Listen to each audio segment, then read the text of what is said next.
Alright, hello, welcome. We are here with some more Genshin Impact 4.6. So, oh shit. I forgot my fucking phone was that loud. Anyway.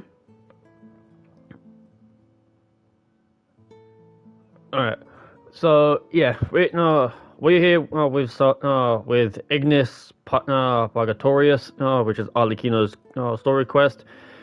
Now, last I remember, last stream I spoke of a big thing. I was originally going to call it Family Feud because of something going on in terms of the House of the Hearth, but then I kind of found out it was actually Arlecchino's quest, not something in the actual world.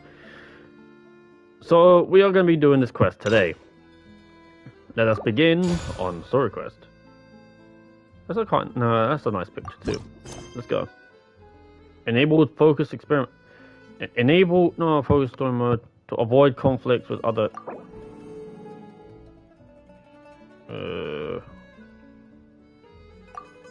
Yeah. Entering focus experiment mode. It's been a while since we visited Poisson. Maybe we should head over and have a look around. Okay, so just before we carry on, I do want to share my current build. This is more for reference. Now, do keep in mind this isn't. I'm not using an optimal build, like at all. Weapon I'm using currently is a Jade Wing Spear. It is level 70, so it's not exactly its top best, but requirement 1. In terms of artifacts, I'm using a 4-piece hunter set. So make of it as you will. C0, 666, because I actually haven't unlocked a weekly boss yet. Apparently that's behind this quest as well. But these are the stats.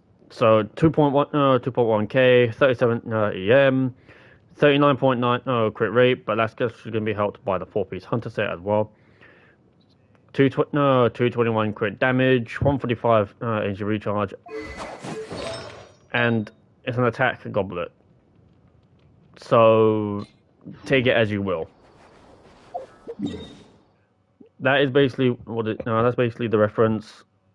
If you guys want to check it out, by all means.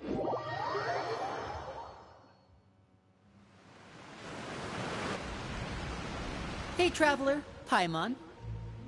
Oh, Paimon knows that voice! Over here.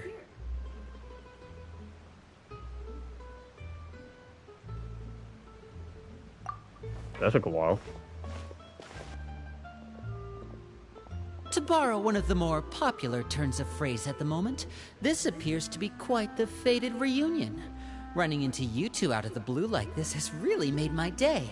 I certainly wasn't expecting it. You can say that again. What brings you to Poisson? Wait, Paimon's got it! You must be here for one of your magic shows, right? Actually, we've run into a bit of trouble on the home front, so Father arranged for us to stay in Poisson for the time being. Oh, are Lynette and Fremine here too? Yep, along with most of the other members of the House of the Hearth. You may have noticed Poisson seems a bit more crowded than usual. So you're saying nearly the entire organization has moved to Poisson? Sounds like you run into way more than just a bit of trouble. What's really going on? Well... Since the two of you are so curious, perhaps I can fill in the gaps. Fucking hell, she came out of nowhere. That would surprise me. You scared Paimon half to death! In fairness, I'll probably have half the reaction, but a similar feeling. Father, you're here. You know... on second thought, maybe we don't need to know? It's all probably super confidential House of the Hearth stuff, right? We totally weren't trying to pry or anything. Fuck's sake, Paimon. No need to be nervous. I could sense your genuine concern from your conversation just now. Of course, I can also understand your confusion. Sending so many Fatui here to Poisson, it's only natural that some might suspect an ulterior motive to be involved. We still have our reservations. I understand. I'm well aware you've had your fair share of confrontations with the Fatui in the past, and I can't exactly guarantee that we'll remain on good terms in the future. Fair point. As for right now, however, I would say we have little reason to be at odds, wouldn't you agree? The House of the Hearth could stand to be more open with those who have worked so closely with us in the past. Just make sure to not backstab me. As for the issue at hand, well, it hardly relates to any ulterior motive. To be frank, it all stems from a certain rumor circulating around the House of the Hearth. It's an internal matter. What sort of rumor? A rumor that a certain phantom child is hiding away in the House of the Hearth. Ooh. A phantom Your child? story? Ooh, just hearing the name is giving Paimon the creeps. I've seen bits and pieces here. I think, and if what I've seen is correct, my guess is it is because in-game stuff. And I think I have an idea, but I haven't seen the thing. I haven't seen the entire quest, so I don't know. A spirit that should have long ceased to exist is lurking in the shadows of the House of the Hearth. So I decided to bring the children to Poisson before continuing to investigate the situation.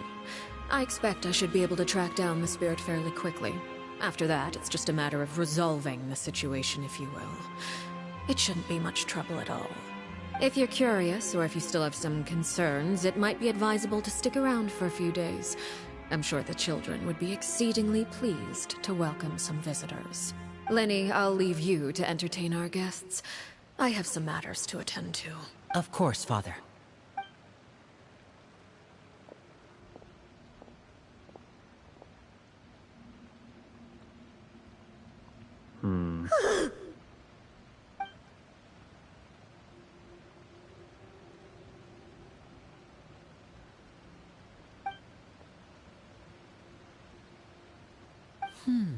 It has long been a dream of mine to invite you to our home and introduce you to my other siblings.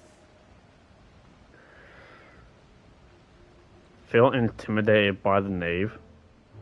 I think that in itself will show that we're not exactly much a match for her. Being realistic. You're quite well known in the organization already. A lot of people have been talking about you, especially after everything with the prophecy. If you're willing, why don't you stay a while and have a little chat with us? Alright. We don't have anything else to do right now anyway. But let's be clear, we're just gonna be there as guests, okay? Don't get any funny... Oh, wait a second. For your guests, that probably means we'll be treated to lots of yummy food, right? Of course. During our stay in Poisson, we've been helping out the locals with some fishing. We bring in quite the bounty every day. In fact, today is the perfect chance for me to show you what I can do in the kitchen. So, are the Kingdom wanting us to stick around for a few days? That got something to do with later on? Let's go. I'll take you to where we're staying. She must assume we're a key point in something then. Either that or fairly when the hearth flame goes out. Either that or there's something important for us to do later. I guess we'll see. But when that time comes, who knows? But as you saw, I don't have her weapon currently. I think I've only got 6 summons. Yeah. I want to wait We till 10. rented this house from one of the locals to use as a temporary base. I'll come back later and tidy up a bit. After that, it should be all ready for you to stay in tonight. Awesome, thanks! So, where are we off to now? Well, when I happened to run into you two earlier, I was actually in the middle of distributing some supplies. With this many people staying in Poisson, we have to bring in outside supplies every now and then. I should probably make sure the rest of these provisions get delivered. Otherwise, people might start to get antsy. Okay, we'll come with! There are all sorts of rumors about your organization floating around out there. Paimon's not sure if she could even take a wild guess as to what's true and what's not. But now that we finally have the chance to see a day in the life of the house, we can take a good look at how you operate! Well, you're more than welcome to come along. Just follow me.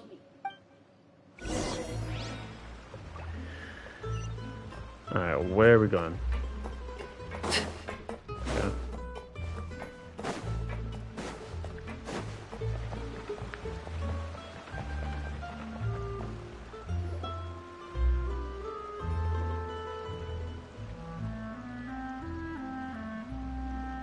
Linny! We're finally here. The supplies. I'm assuming you've... Brought them with me? Yep, here you go. Hello? Something caught your eye? Me? It's the Traveler in Paimon! No way! Come here, everyone! Hurry! The Traveler and Paimon are here! Haven't I been here before? One at a time, please. Don't crowd around them all at once. We don't want to scare off our guests now, do we? Oh, these are the people from the house? Oh, it's alright! Gotta say, Paimon didn't realize we were this famous. Of course! Father and Linny have told us so much about you. The hell was that in the back? Father told us about how you helped Linny. According to her, you're a trustworthy friend. And as far as she's concerned, that's pretty much the highest compliment we've ever heard her give. As you can imagine, everyone's been very curious about you. I heard the Traveler is so strong that he can move a mountain with his bare hands. No. I heard Paimon eats so much that she can clean out the entire pantry at Hotel Tabor in just 3 days. Wait, where'd you hear that one from? Wait a second! That's the rumor you heard about Paimon? Oh, not cool at all! Oh, wait. When guests visit, you're supposed to give them gifts and stuff, right? Ah, don't worry about the We gift. don't need something like that. Besides, we don't have anything to give to you. Come on, we insist. I can give you some of my new potions. Just pick your poison. And by that, I mean medicine or actual poison. I've got both. Huh. Way to be a bit too literal, no? Or maybe Shaplo can teach you guys about stealth. He's super good at it. He's never been caught. Ah, now that's not a bad idea. I know you usually prefer to fight head-on, but it never hurts to expand your bag of tricks, right? When it comes to eliminating your enemies, staying quiet can go a long way. Trust me, I would know. I wouldn't mind learning a bit of stealth. Though I kind of get called a ninja by some people anyway. I can just stand by people just silent as anything. They'll just, I've known people that just turn around and be surprised that I'm there. I was poisoned not too long ago, and I'm still dealing with the after effects. So I'm not quite as good as I was before, but I could still give you some pointers. Wait, when you said gift, Paimon didn't think you meant poison and stealth tactics. But those are the best things we can give you. You don't like them? Ooh, how about this? Tell me the name of someone who really annoys you, and we'll teach him a lesson for you. Me? In this context, me? I get annoyed by myself. Fuck's sake. I'll take the stealth. I'll take the stealth. Alright, Fold, Selwar. I think that's enough suggestions for now. When it comes to being a good host, it's the thought that counts. You don't need a physical gift to make our guests happy. In fact, pestering them with suggestion after suggestion might make them more annoyed than anything. I would say your enthusiasm has certainly gotten across. That threw me, that stuff kind of just threw me off guard, but then I don't really have people rush up to me, so there you go. Really? Yeah, we definitely feel the love. Awesome! It's been so long since we've had guests to play with. If there's anything you need, just let us know. Yeah, especially if it's poison or something. I've got all sorts of potions for that. She is way too optimistic about giving that poison. Well, we'll talk to you all later. We've still got supplies to distribute. Alright, see you later. I don't like the poison. With her being that optimistic about poison, especially in that place, especially in the fucking Poisson, I think it's the last thing you need to worry about. Lindy, about all that poison and stealth tactics talk just now. Scared you, did it? That kind of talk comes with being part of the House of the Hearth. When Foltz was really young, he strangled all of his family pets, just out of curiosity. He was labeled a dangerous problem child and was abandoned by his family. Elwar has an unnatural obsession with potions. Father has forbidden her from trying all the different concoctions she comes up with, but she still tries to test them in secret. You really have to keep an eye on that one. Chaplot is around my age. While I'm mainly responsible for collecting intelligence, he handles surveillance. He's very passionate about his work and has no reservations about taking on some very difficult missions. I know you two probably aren't used to that kind of talk, but I can promise you they only had the best of intentions. Things like stealth tactics and developing different poisons, they really mean a lot to them. They were just trying to share the best of what they could offer, that's all. Intentions are good, but the poison was the one that threw me off entirely. Especially the enthusiasm behind it. That will probably get me. I normally have a decently thick shell.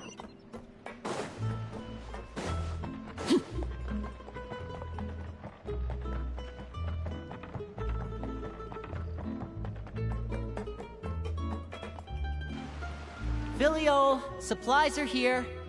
Thanks. And who are these two? Outsiders? Allow me to introduce you. This is the Traveler and Paimon. Oh, you're the famous duo I've been hearing so much about. It's nice to meet you. I heard you've traveled to all sorts of places. Is that true? I mean, we started off in Mondstadt, so yeah. Of course! We're making our way all across to that! Oh, good for you. You must be pretty familiar with Fontaine by now, then. Have you seen the new opera that started running recently? I think it's called... The 4,000 Thieves? Oh, this is the first we've heard of it. It seems like it's going to be fantastic. From what I've been able to tell from the posters, anyway. You should definitely check it out if you have the time.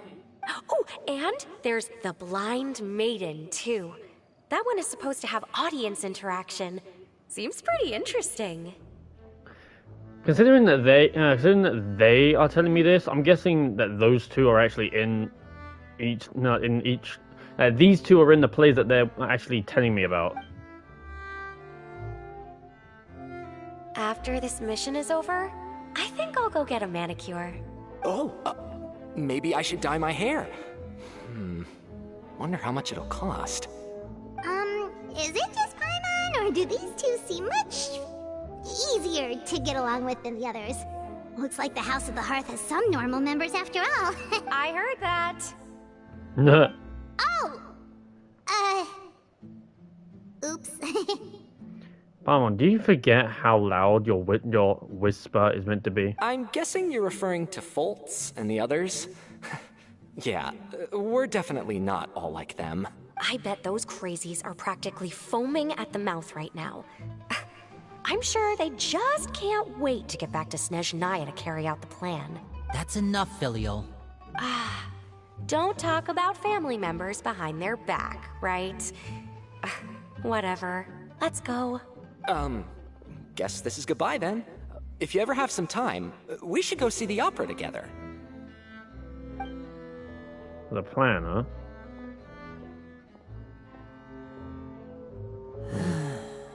Well, that's it for the supplies. We should probably head back as well. Well, now he just sounds disappointed. Well, they didn't seem too happy with each other. Seems like there could be something more going on here. You're right. We're only here as guests after all. Oh, Linny's getting super far ahead. Come on, let's catch up.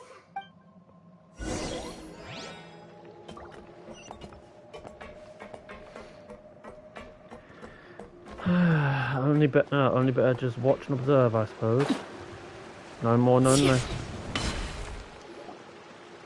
So, what do you think of the members you've met so far? Well, Father is always encouraging us to be strong-willed and independent. So if there's one thing we've got, it's people who aren't afraid to speak their mind. Well, I should probably get cooking. Wanna join? Of course! Then let's head out and...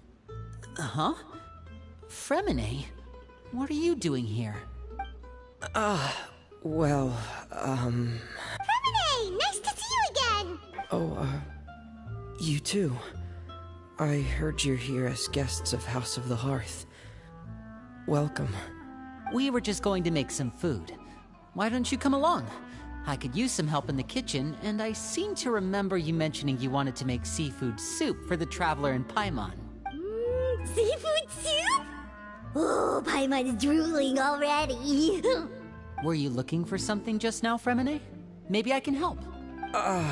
It's nothing. I just wanted to see if there were any extra supplies. Yeah, we've got some left over. What do you need? Some food and water. And some clean cloth, if possible. No problem. Give me a second here. Food, water... Wait a minute. What do you need all of those for? You're not on any missions as far as I'm aware, and you were just going to come eat with us. So what's this all about? I thought I'd grab an extra portion because I get hungry at night. Could be because I'm growing, you know? And... Fremine, you remember what I told you? You're not like me. Your lying skills still need some work. Tell me what's going on. Is it really bad enough that you have to keep it from your own brother? Maybe it'll be better if we gave them some space. Just a bit. This is the first time I've seen that kind of look on your face. Whatever happened, does it have something to do with Father? Yes. Just follow me. But bring the supplies. Alright. Figure out what Fremine is hiding.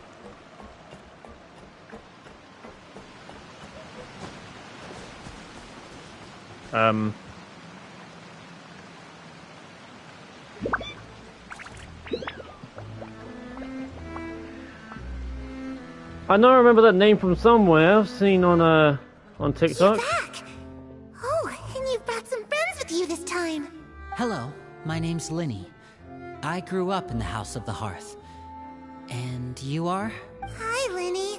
I'm also a child of the House of the Heart. Just like you. You can call me Clairvy. Clairvy? It's nice to meet you. Does that name ring any bells, Linny? No, not at all. That's not a name we have on our roster, I'm sure of it. What I'm not sure of, though, is how she managed to sneak in. She must be the phantom child Father's been searching for.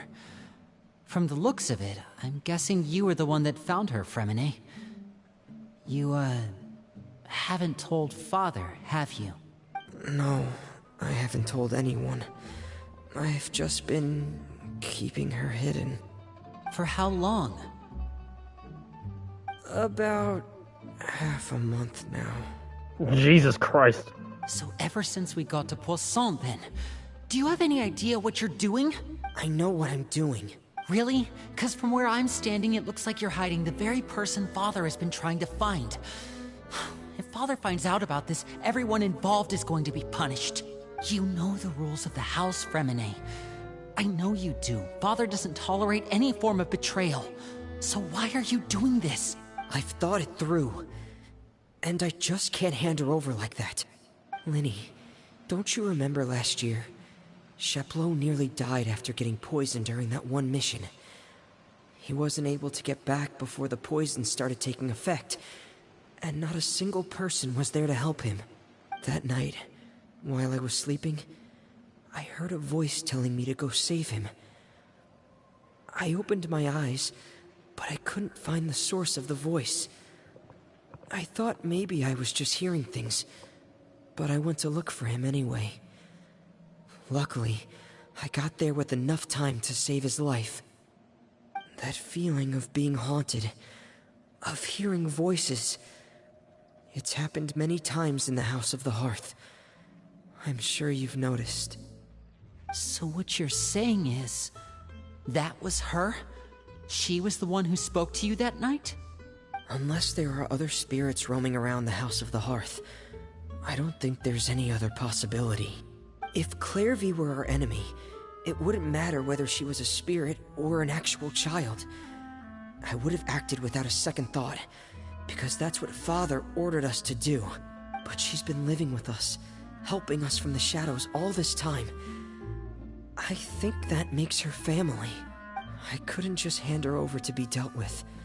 Not when there's so much we still don't know. So what's your plan then?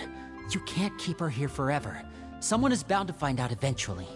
I haven't thought that far yet. I don't want to disobey an order from Father, but I also don't want to put Clairvy in danger. Come with me. There are a couple things I'd like to say to you in private.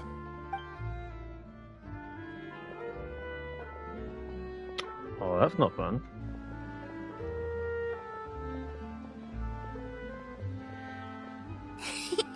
Those two sure care a lot about each other.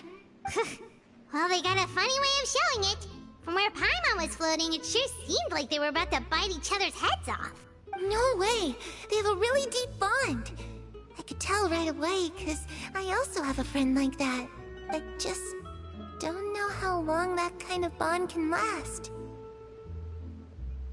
The darkness in the house runs deeper than you can imagine. No one can get out alive. I'm sorry, Linny. I really didn't mean to drag anyone else into this. Technically, he didn't drag anyone into it. We can't just invite ourselves in. Oh, really? You didn't mean to? 'Cause I, for one, wish you did. Huh? What do you mean? You know, when we were younger, you didn't call me Linny. You called me brother, just like Lynette. We grew up together, the three of us. We were all orphans, all rescued by Father. Of all the siblings in the House of the Hearth, I think our bond was the closest.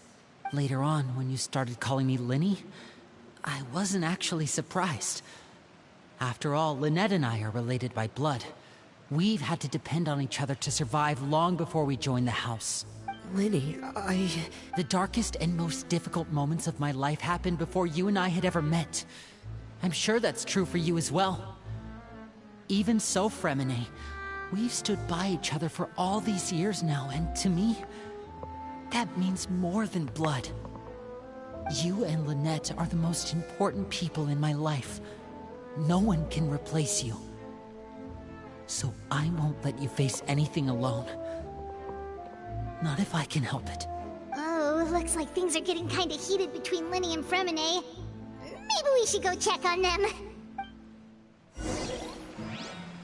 Oh, it's raining. I should put my clothes away.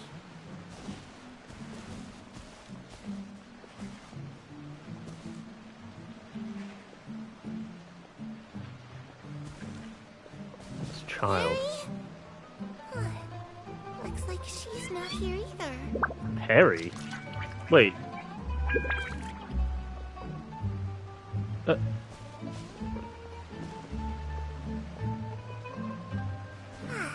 It's time to eat.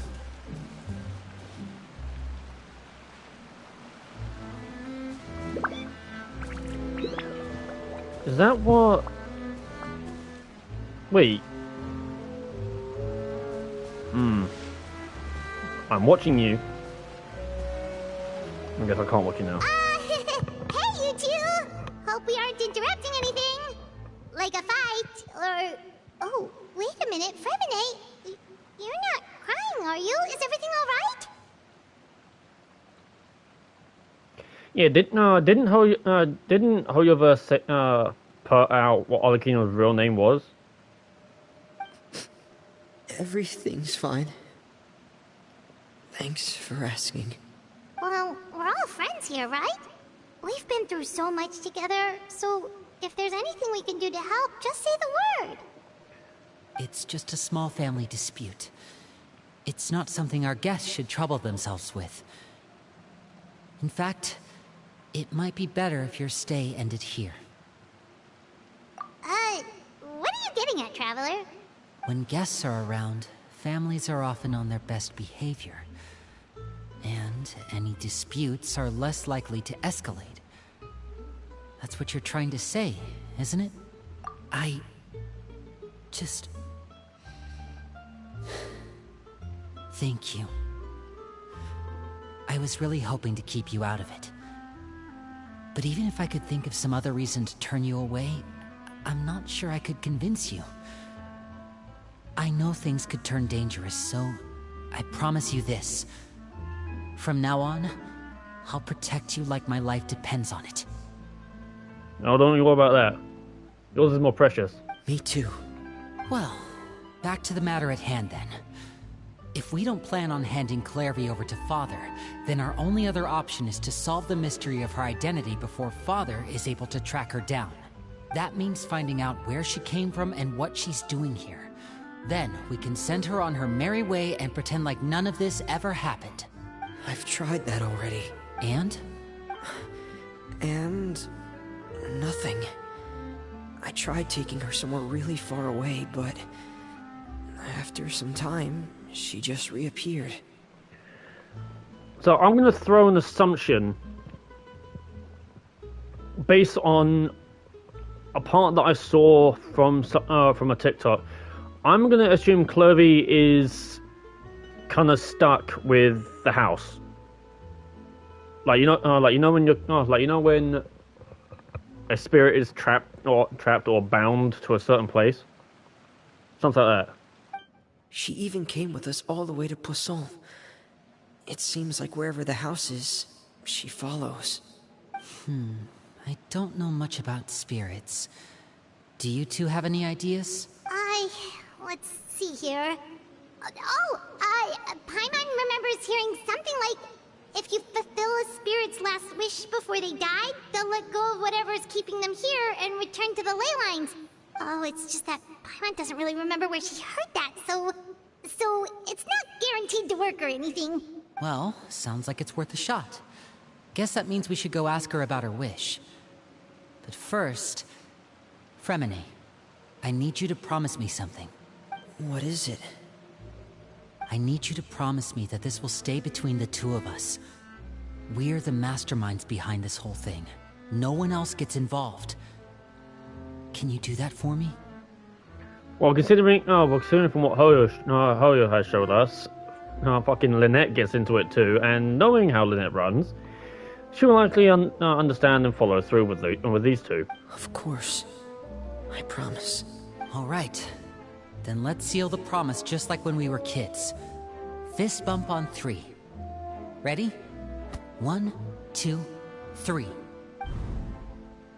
I swear. Fucking hell, she came out of nowhere.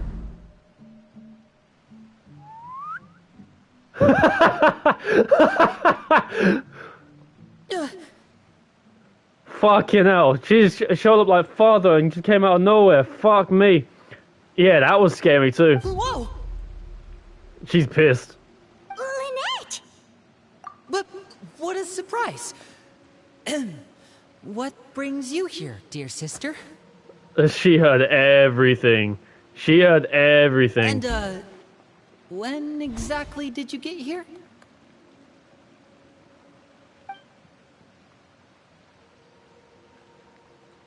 Oh dear. You're an idiot, brother. And you too, Fremine. You 3, Traveler. And you 4, Paimon. She's just not happy at all. Wait, what did we do? I've seen Clairvy around the House of the Hearth before. I hadn't seen her in Poisson, so I figured she must not have come with us. But it turns out, you were just hiding her. I heard you talking about your plan. Rather than steering clear of the situation, I'd rather fully join in. Oh, so she was aware of Clovey fucking time ago. If you don't agree, I'll have no choice but to report everything back to Father. Simple as that. Damn. You're not giving us much wiggle room here, Lynette. You expect her to when you practically tried cutting her out of it? Well, I guess we're all in this together then. After we talk to Clairvy, we'll figure out our next move. There's no time to lose. Let's go. I was kind of expecting her to show up a bit later. Like saying she practically heard everything and put them on the spot, but... No, she really showed up out of nowhere, just like Alikino did. Shit. That's like 2 jump scares. I'm full. Thank you for bringing me this food, you guys. She said she's full, but the food doesn't look like it's even been touched. That's right. Based on what I've been able to observe, it doesn't seem like Clairvy can interact with the physical world at all. What, so can she phase through the fucking table? Still, when she's presented with food, she'll always linger around it for a good little while. Maybe, in her mind, she really is eating those things. That's fucking jump scare there. Does she know that she has already passed away? I've tried to ask her, but she didn't answer. My guess is that she's just as confused as we are. Or maybe she couldn't understand the question at all. Clairvy, if you've got some time, I'd like to ask you a few questions. Sure. Oh, another new friend. Hi, I'm Clairvy. Hello. Clairvy, how did you join the House of the Hearth? Huh? Isn't it the same for everybody? A knave brings you here and then you can't leave. It's just that your name, it's not on the roster. And I've never seen you before. The roster? Oh, I get it now. I think there might be some things you don't know about this place. The people in charge, they're not as nice as they look. They say they keep a roster, but it's not complete. There are a lot of people who aren't on it, and never will be. In this house, some people are family, and other people are just test subjects. Those kinds of people aren't ever going to get a place on the roster, unless it's the roster of people who've been executed. Wait, does that mean the knave... I think she's... I think Chloe's talking about the previous name. Is there anyone that can vouch for you? Perry. She's my best friend. She's the only one I trust in this place. Perry? Didn't Hoju say that Alikino's real name was Puerer? I think I pronounced it wrong. It's like Puerer. I don't know. I think that's close to it, how it's pronounced, but I would assume Clovey gave the name Perry as a nickname. Have either of you heard of that name before? No. Me neither. Clairvy, Perry. Neither of those names are on the roster. Perry must be a nickname. But it has to be. Seems like she's Or telling Puerer. the truth. Either that, or this kid's already got a bag of tricks bigger than mine. Maybe we should try a different approach. Clairvy, do you have a wish? A wish? It can be anything you want. Just imagine. It's your birthday, you're blowing out the candles, and your wish is...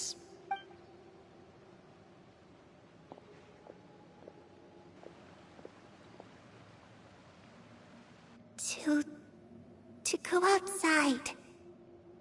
Where the sun can find me. That's... it?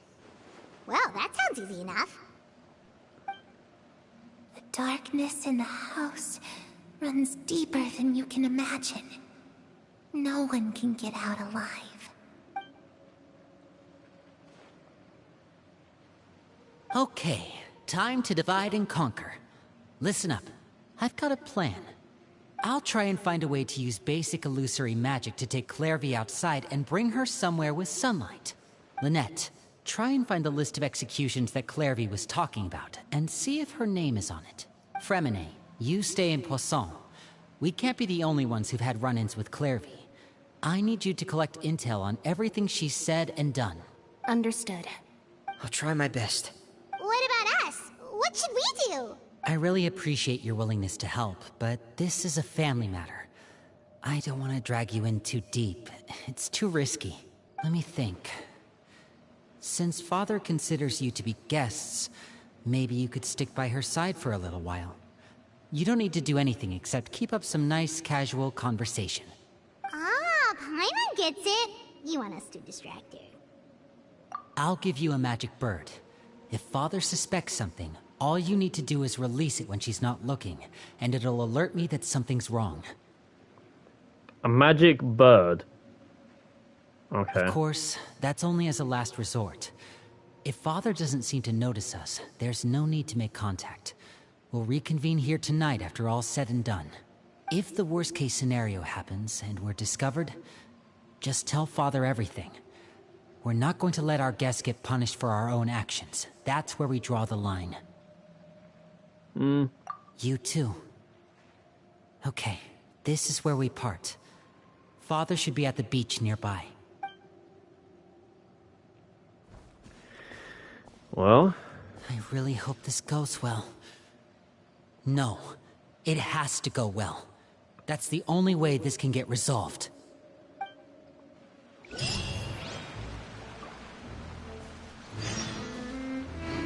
Clairvy, I'd like to take you somewhere. Is that okay with you? Sure. Where are we going? Oh. And Remy's gone already. Alright. So where am I going? Up there.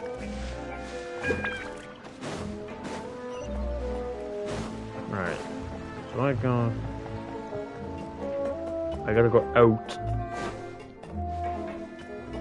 Do I see Remy on the way?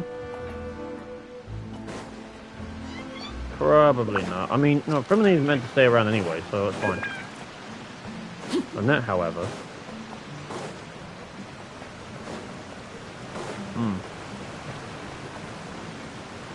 You know, I can imagine stuff like that fucking catches everyone off guard. One moment they're not there, the next moment they are. To some extent, it has me understand as to why people call me a ninja. And no, that's not meant for anything else. Don't try it.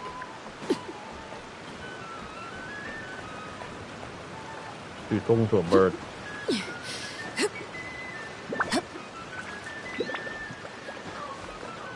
Come on in, Alakina. We're coming. Oh, we're having you talk to yourself. Self-speech is always important, actually.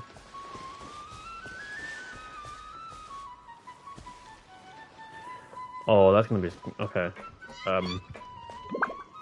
Hi, Tartaglia. How you doing? It's the knave and child. Hey, aren't you supposed to be in Snezhnaya recuperating? What are you still doing in Fontaine? Oh, it's you two. I didn't expect to run into you here. I was unconscious for quite a while after the fight in the Primordial Sea. After I woke up, I realized I was being taken back to Snezhnaya, and well, I couldn't have that now, could I? Not when I've still got unfinished business here in Fontaine. So, I mustered up all my strength and made the journey back on my own.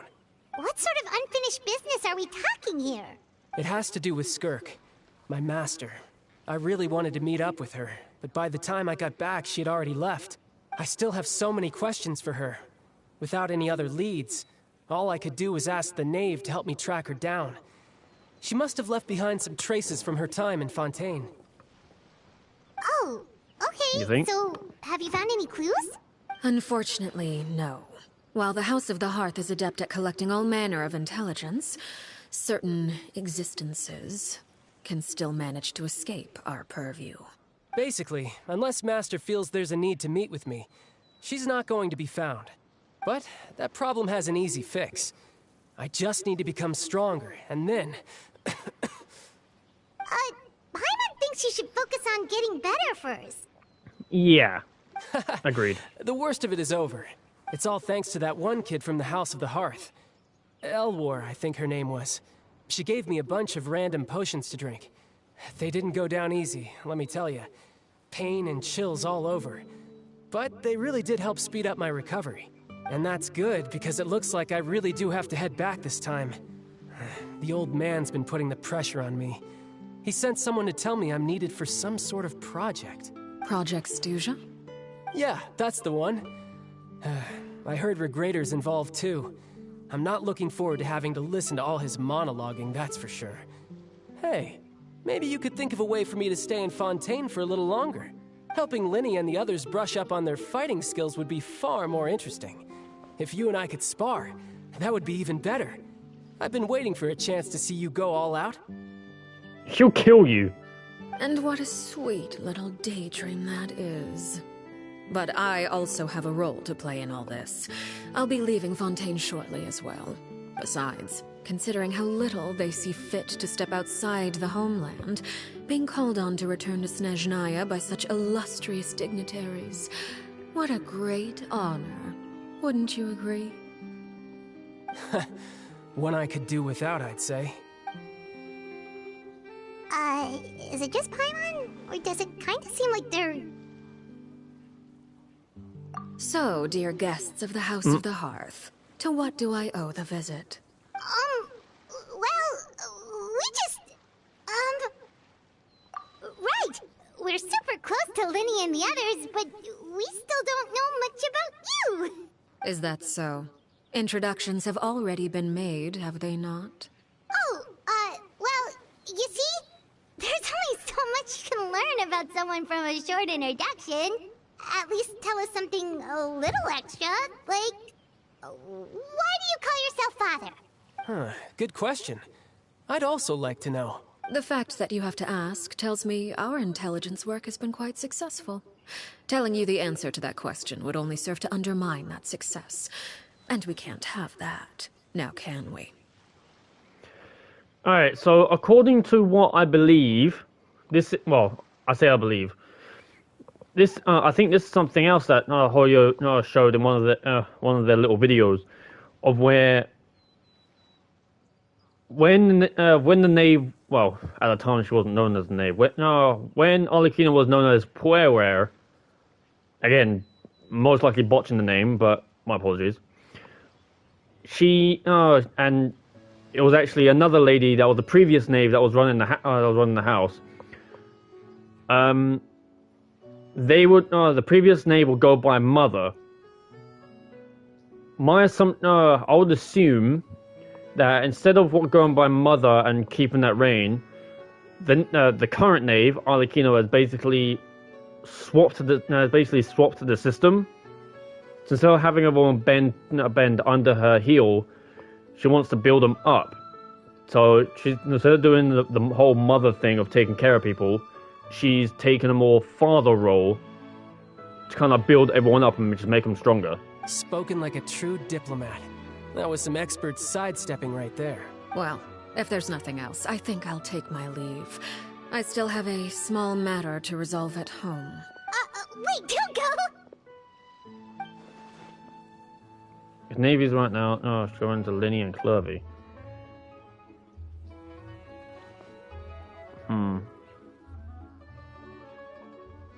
What does it mean to you?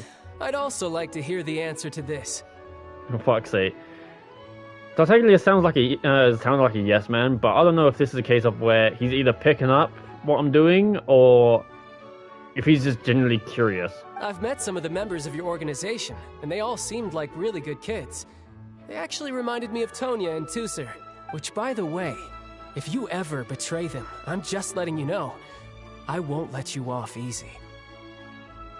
Don't give her a fucking reason then. And why would I betray them? Well, you've already betrayed the House of the Hearth once, haven't you? Ooh. At least, that's what I heard.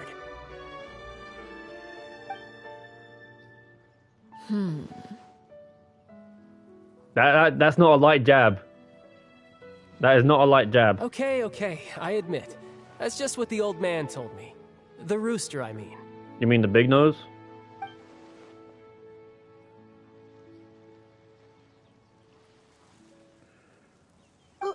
Wait, did you really do something bad to those kids?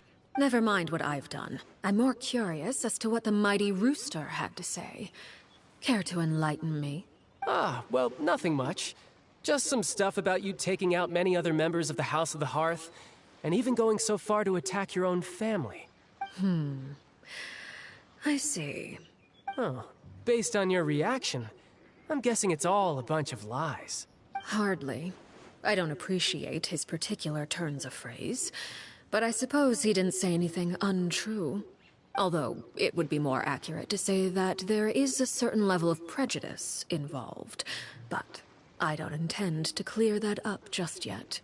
Prejudice has a funny way of concealing the real truth behind certain things, an attribute that I find to be quite advantageous.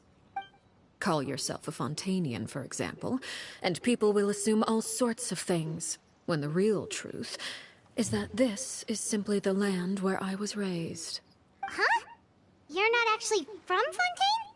But then why did you try to help out with the prophecy and everything? I was trying to protect the children born in Fontaine. Claiming that I myself was a Fontanian simply made it easier to operate. People would hardly suspect a fellow Fontanian of having any ulterior motives. Who wouldn't want to save their homeland after all? The primordial sea wouldn't have any effect on me, but it would have caused great harm to the House of the Hearth. Well, you wanted extra information, didn't you? There you go. I hope that satisfied your curiosity.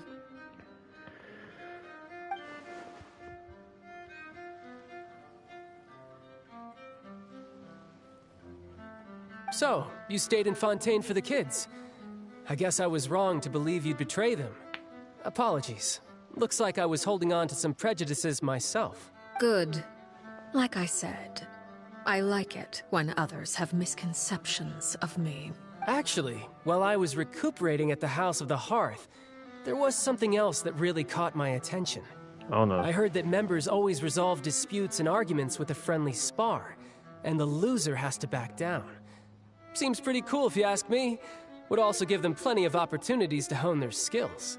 Well, that's only a recent development. In the past, such spars weren't nearly so friendly. The losing party would lose everything, including their life. They were that high stakes? Whew, at least that's not a thing anymore. I believe that would be when, well, in quote, Mother was around. So the previous knave. Well, the current atmosphere's not half bad. I'm a bit jealous, actually. You've got so many family members around you, and you even get to live with them. There is actually a question I would want to raise. How long has she had the knave title for? Like, how long has she looked after the House of the Hearth? Because she basically killed the Arlecchino killed the previous knave, right? According to the like the snippets that Hoyoverse has given us. So how long has Arlecchino had the knave title for?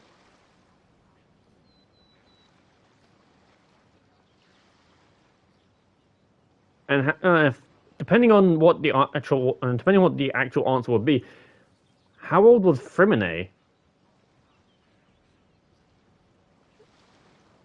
Because it's kind of strange, because Frimine is based from the previous knave, right? At least from what I remember. If I'm wrong, I'm wrong. But from what I remember, Frimine was in the was from the previous one. But somehow he's the same age as Linny and Lynette.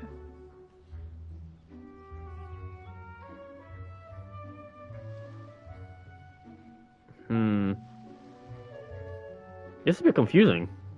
Having a lot of family around means dealing with a considerable amount of bickering and scheming. Once Tonya and Tusser enter their rebellious phase, I'm sure you'll understand. Just imagine.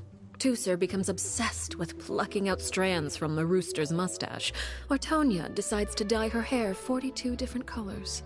Oh god, no. Okay. I get the picture. I'll go and share some top.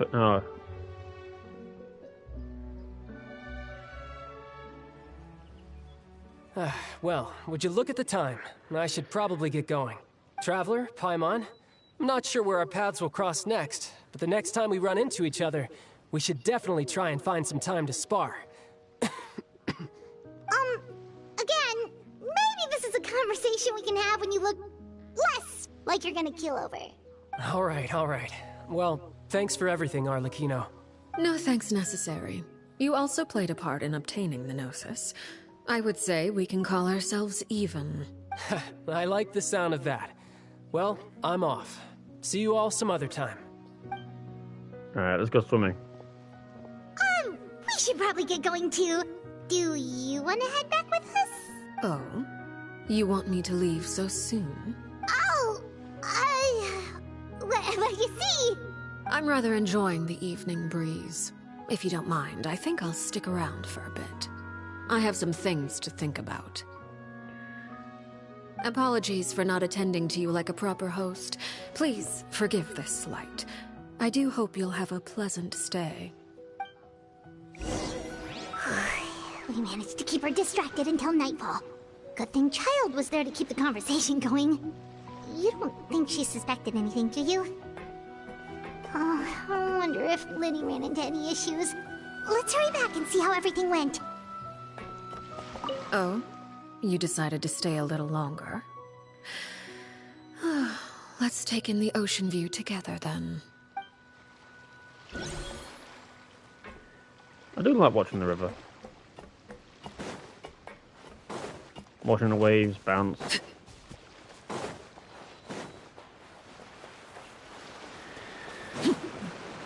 My apologies, Arlecchino, but I also have things. I've also got places to be.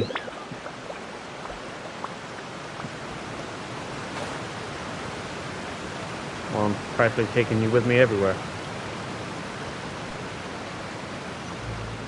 Oh, down there. Cool. Gliding down, gliding down.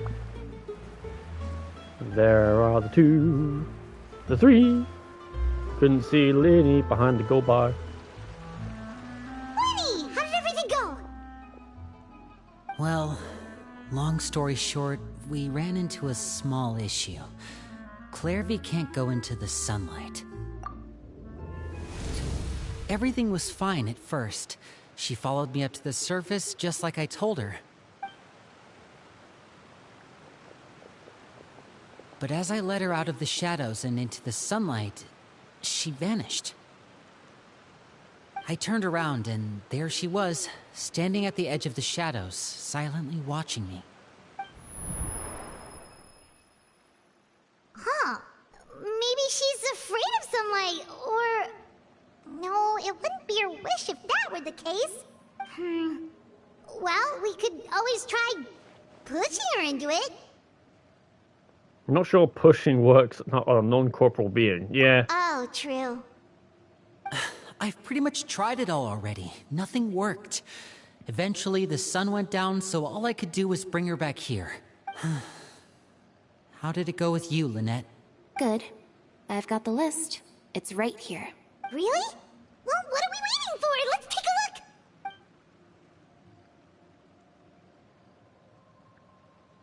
Oh, that's a lot of pages. Oh, it's gonna take forever to get through it all. We can each take a section. Here.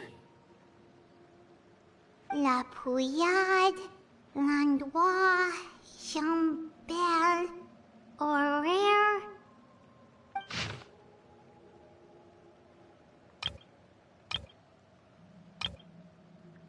Okay. Oh, yikes. That Horaire guy has a huge scar on his face. He's kinda giving Paimon the creeps. Ah, I've met him before.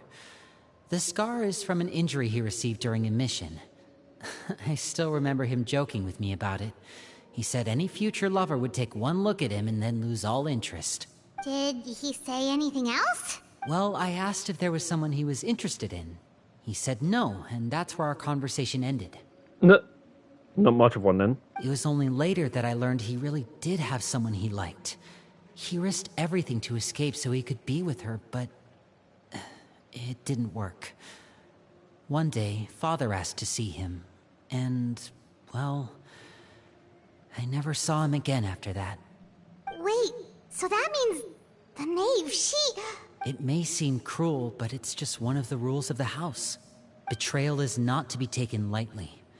We know too many secrets to come and go as we please. So, if you do try to leave, you pay with your life. Her name's not here, huh? Well, that's not too surprising. It doesn't seem like this list is complete. It only contains records dating back around 5 years. Let's shift our attention then. Fremine, were you able to find anything out? Fremine, Sorry. I was thinking about something. You're deep in thought. I managed to talk to quite a few people, but I couldn't help but notice that the atmosphere in the house was a little... strange. Strange. Yeah, I mean, I know there have been arguments in the past, times when people haven't gotten along. Chaplot and Filiol are a good example of that. Oh, those are two of the people that we met while delivering supplies. Paimon can see how they might not get along. They had very different vibes, and their, interests seem to be pretty different as well. That's to be expected, actually. Father brought us all here, shared her knowledge with us, taught us how to fight. That's one thing we all share. But that's also where the similarities end. Not all of us feel the same desire to stay here. As members of the House of the Hearth, we're also considered part of the Fatui. And to a lot of people, that's an identity they never asked for. Certain members get older and realize they want something else for themselves. But considering the rules of the House, most people would never say that out loud. People like Chaplot and Foltz are loyal to Father and her vision. They're proud to be part of the Fatui. Filiol and Nantoy, on the other hand, well, they aren't quite as enthusiastic. These kinds of conflicts have always been there. It's not like Father is in the dark about any of this. Well, that's true. But it just feels like things have gotten worse lately. Filiol and the others, it seemed like they were meeting in secret to talk about something. I can't say for sure, but I think they've met Clairvy. You think she's been inciting them to act out? No, not exactly. But I wouldn't be surprised if she said something to them about the darkness in the house and how deep it runs. She's told me about it before. Experiments being run on children. People being used as pawns on the battlefield without so much as the strength to survive. And they just believed all that? Without any evidence? Clairvy's words probably gave them the excuse they were looking for. Whether they actually believe them to be true is secondary. This is all because of Project Stuja, isn't it? Whoa. Hold on a second. What's this Project Stuja all about, huh? This is the second time it's come up now. Sorry, but I'm not sure of the details either. I only know what Father has told us, which is that it's something the Rooster and Regrator have been working on together. Apparently, it has to do with the Fatui's strategic plan for the future. Because the House of the Hearth was so successful in obtaining the Gnosis, we now have the honor of playing a key role in Project Stuja. Wait, but isn't that a good thing? No. Key role is just another way of saying dangerous role. To us, the whole thing is an inconvenience. Father thinks so too, but she's in no position to refuse. Their plan isn't exactly unreasonable, and they've been funneling the house a lot of funding. It's just that we'll lose a lot of members in the process. Participating in the plan, it's an honor in name only. What they're really trying to do is subdue us. The existence of an intelligence organization outside their control makes them feel uneasy.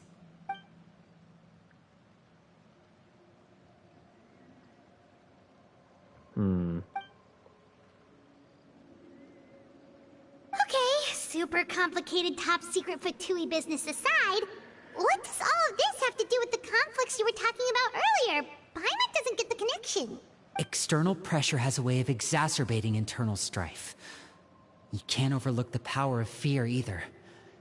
People are afraid of dying, and that fear is often the impetus for a lot of stupid decisions. I thought resolving the Clairvy situation would make everything go back to normal, but it looks like things are more complicated than I thought. If we leave Filiol and the others to their own devices, sooner or later, Father will be forced to take action. We can only focus on one situation at a time, brother. You're right. Even if we confront Filiol and the others, it won't do any good. It might even make matters worse. We should focus on Clairvy for now. Well, it's getting late. We should head back and get some rest. We'll try again first thing tomorrow. Lynette, you stick with me this time. Fremine, keep a close eye on Filial and the others. Make sure they don't do anything they'll regret. Good work today, everyone. Have a good night, and I'll see you tomorrow.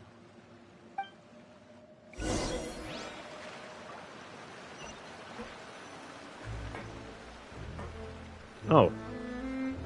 Well, alright, guess, no extra speeches?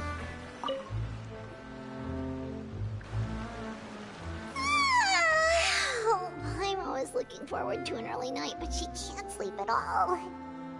Hey, you don't think the knave will be too angry with Lenny and everyone if she finds out about all this, do you? She's even scary when she smiles. If she were to actually get angry... Ooh, you have to protect Paimon if that happens, okay, Traveler?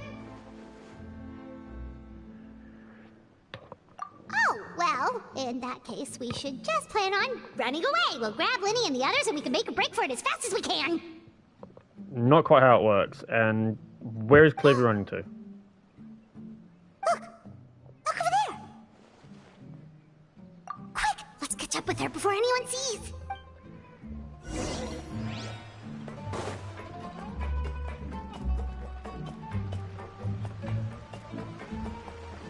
What is she doing?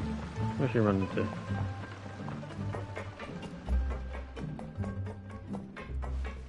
Over there.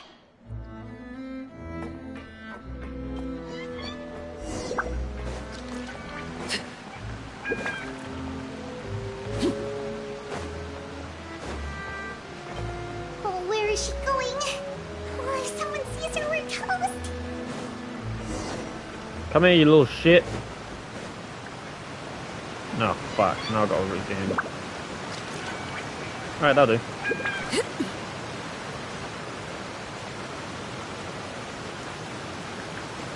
Raining? Oh, look! She stopped! Part of the story, maybe? It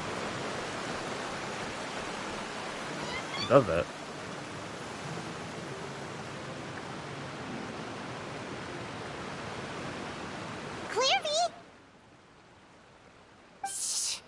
I opened the window while no one was looking.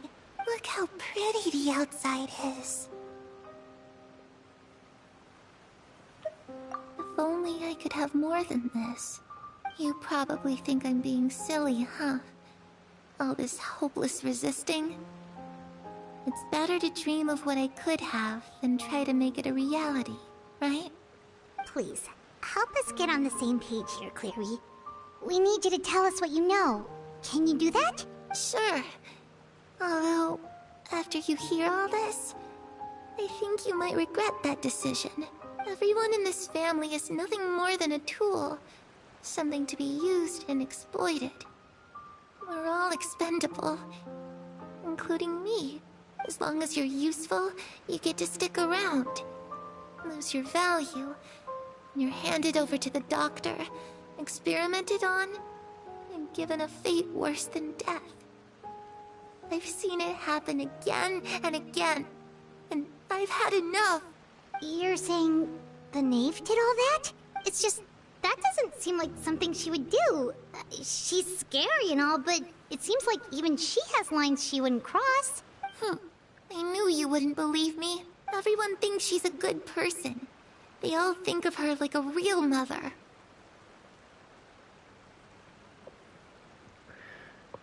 Mother? But she doesn't deserve that title. She's disgraced it and tarnished it. And if I had things my way, I'd never see her again. If only Perry were here, she'd understand. Perry. There's that name again. Also, Paimon's getting a strange feeling. It almost feels like she's not really here with us. Paimon can't tell if she's actually talking to us or if she's mistaken us for someone else. Well, in any case, it seems like she really needs someone to talk to. We should keep her company for a little longer. She looks so young. But it seems like she's been through a lot. It's getting windy. I should close the window. Ooh, look at the moon. Isn't it pretty? Hey, Wanna hear a secret? I heard that if you look up at the night sky in Snezhnaya, you can see the aurora. It's supposed to be super pretty. Even prettier than the moon tonight. Perry and I promised each other that once we're older, we're gonna go see it together.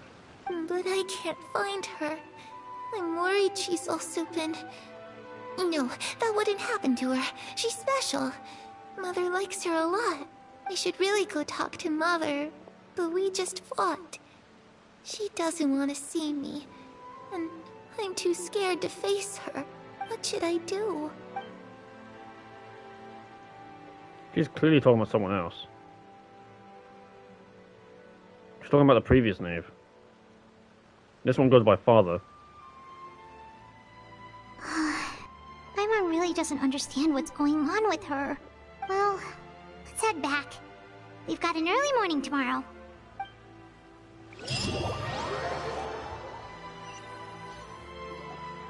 All right, looks like we're all here.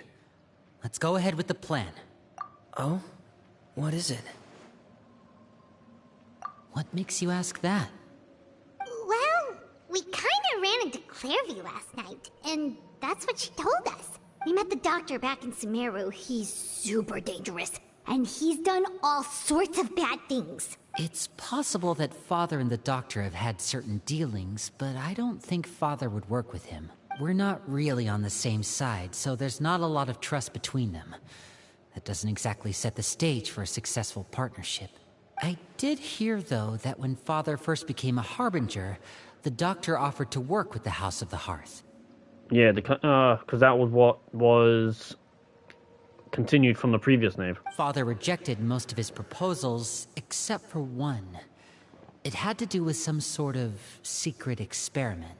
Secret experiment? Could that be what Clairvy was talking about? I don't think so. I think they're missing the detail. They're missing the detail where she was saying mother, not father. I don't know any details about the experiment itself, but I do know it's an entirely independent operation. The Doctor only proposed a direction for the research. That was the extent of his involvement. I still don't think that counts as working together. The details of the experiment are confidential, but complete records are kept on all participants. That doesn't seem to be the case with the situation Clairvy referred to. I know you don't agree with some of the Fatui's methods, and I'm not asking you to. But I am asking you to trust us on this. The House of the Hearth has its own principles. There are certain lines we're not willing to cross. Alright, that's good to hear at least. Clairvy seems to think the Knave and the Doctor worked together to do something horrible. If that turned out to be true, Paimon doesn't know how he would even face you guys. It's just that it doesn't seem like Clairvy is lying either. The easiest thing to do would be just ask the Knave directly, but Paimon doesn't think she'd tell us. Father didn't come back last night. She's probably still near the shore. We'll be counting on you to distract her. Lynette, you're with me. Fremine, you know what to do. Be on your guard, everyone. All right, let's get to it. I suppose this is a good way to try and get to know her, though, right? You know what, I'm going to save myself just a touch of time. I'm teleporting up.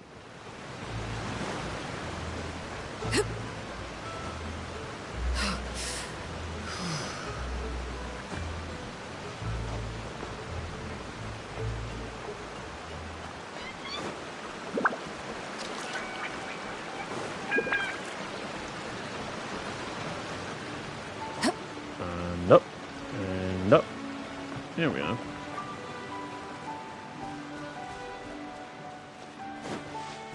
There she is.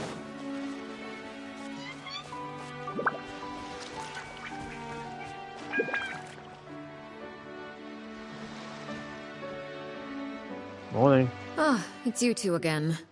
I must say, you look a bit pale. Did you have trouble sleeping last night? A little. Perhaps if you had less on your mind, you'd be able to absolve yourself of such troubles. So what are you planning to do now? Catch up on some sleep? Or should I give you some time to rack your brain for a topic to discuss before I ask any questions? I'm being grabbed up by the baby. Although I must profess to being curious. Without child here, how do you plan on distracting me? Us? Distract you? A good one. But no, we were just here for a chat. Paimon, you're stupid. Looks like you could have used some extra time to think. No matter. If you don't have any other plans, why don't you accompany me somewhere? Don't worry. I'll be sure to steer clear of any scheming children. The ocean breeze is sure nice today. Children always think they can hide things from the grown-ups. But nothing gets past me. Least of all a little scheming. I think I'll let them have at it for a little longer. I can be very patient. Well, I'll leave you to think things over. If you're so inclined, meet me outside the Palais Mermonia. Good things come to children who do as they're told. So I do hope you decide to tag along. If only for your friends' sakes. What should we do? She clearly knows about everything we've been doing, and Paimon doesn't think it'd be a stretch to say she was threatening us just now.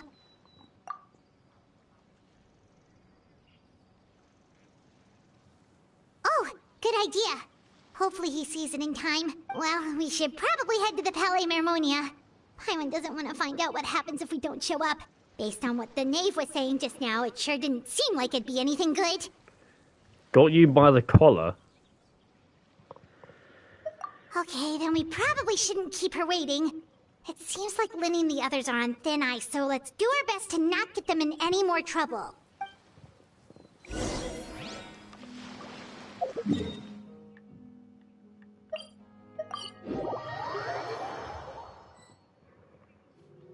Seeing as we still have some time before my meeting, we might as well enjoy some pleasant conversation while we wait. I'm glad to see you get along with my children. Being surrounded by good companions is necessary for a child's development. You're not planning on doing anything to them, are you? I assume you're referring to Lenny, Lynette, and Fremine, although there's that situation with Filial and Nentoy as well. It appears quite a few people have been acting out lately. No matter. I'm not one to discriminate. All those who betray the house meet the same fate. There are no exceptions. Does that mean you're going to kill them? Oh, are you here to beg for their lives? I'm sorry to disappoint, but the rules of the house change for no one. In my organization, everyone is responsible for their own actions. Makes sense. But don't you care about them at all? They really respect you. They even call you father. You must feel something for them. Any organization in which feelings come before principles is one destined for ruin. The House of the Hearth is hardly an exception. You could say our principles are more stringent than most. Perhaps I can offer you this consolation at least. As our guests, you two will not be held accountable along with them. I would imagine Linny, Lynette, and Fremine will be able to keep their lives. As for Filial, Nentoy, and the others, I'm afraid there's little I can do. They can try to escape, but once you know our secrets, there's no getting out alive. But that's awful. Ah, you seem concerned. Out of consideration for my guests, I suppose I could turn a blind eye for a little longer. If Linny and the others manage to dispose of Clairvy in the meantime, all evidence of their wrongdoing will be lost. In that case, I could hardly punish them for something I couldn't prove. If their efforts are unsuccessful, on the other hand, all will be held accountable. And the punishment will be severe. Alright, we'll hold you to it. Of course. Oh, and here, I believe this belongs to you. Do try and keep better track of it next time. Fucking hell. It takes a considerable amount of time to train a bird like this. It would be such a pity if you were to lose it. Permanently. Wait, where did you get that? Well, I'm afraid that's all the time we have to chat. Now, for the matter at hand. I asked you to meet me here because I have business at the Palais Mermonia. It has nothing to do with you, but I think it would be prudent for you to stick by my side for the time being. There will always be time later to run off and tell Linny what you've learned. Well, time to go. Looks like we wrapped things up just in time. Huh.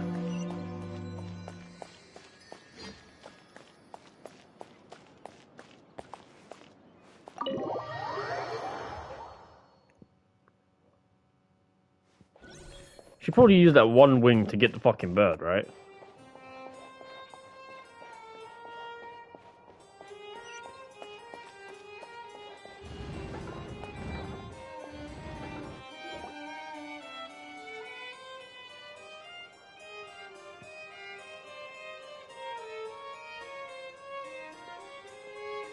It's been a while, Monsieur Neuvillette. I must say, I wasn't expecting my meeting request to be approved quite so quickly. The Palais Mermonia operates with an efficiency worthy of admiration. It is only right that an esteemed diplomat such as yourself should be afforded the proper level of respect. Although, if I may speak plainly, I must confess that I did not anticipate we would have the occasion to meet again after presenting you with the Gnosis. I see you brought the Traveler and Paimon with you as well. If I may inquire as to the purpose of your visit. I'll be departing Fontaine shortly. There is, however, an outstanding matter that I would like to see resolved before I go. It requires a rather lengthy explanation, I'm afraid. So I took the liberty of explaining everything in this proposal. Please review it at your leisure, Monsieur Neuvillette.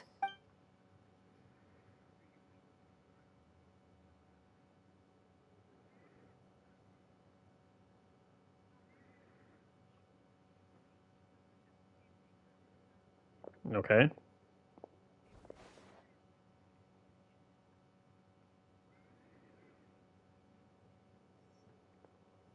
We'll just,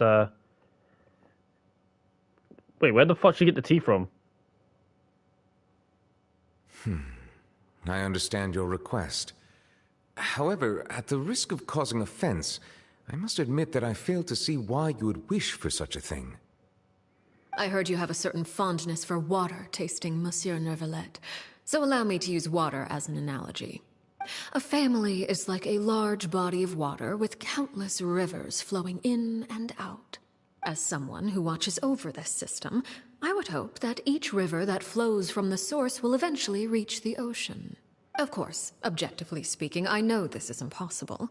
Most of the rivers will dry up along the way, disappearing into the ground and leaving nothing but a barren riverbed behind.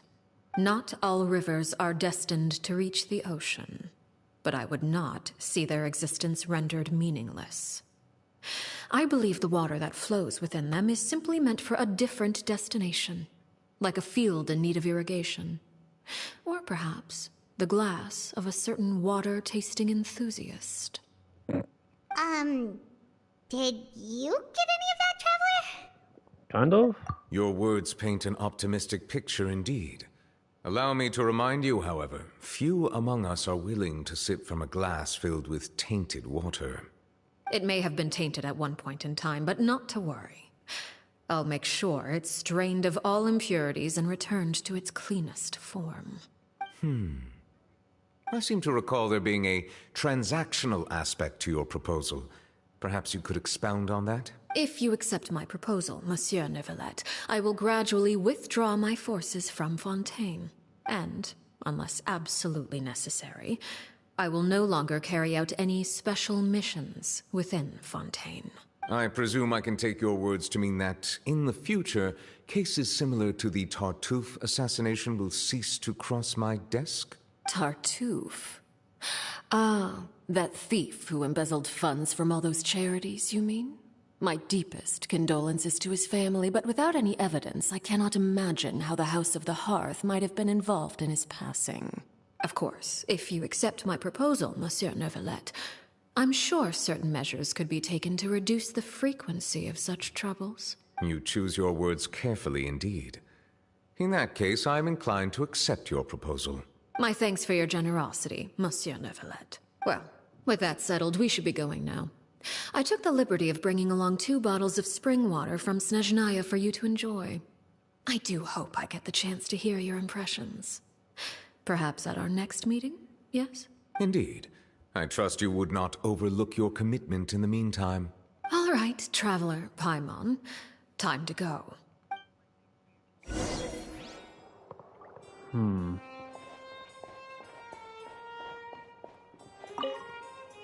I believe I've told you before that my emotions easily resonate with those of others. Yet in the few meetings I've had with that Harbinger, I haven't been able to sense any aspect of her emotional state. Her mind is like a still body of water. Who knows what darkness lies in its depths, and the lack of ripples on the surface gives nothing away.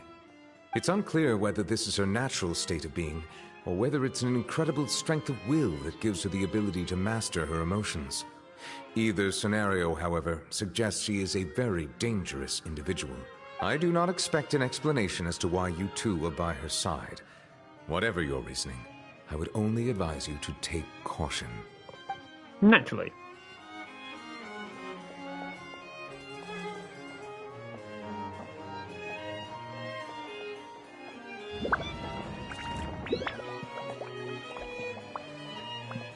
On.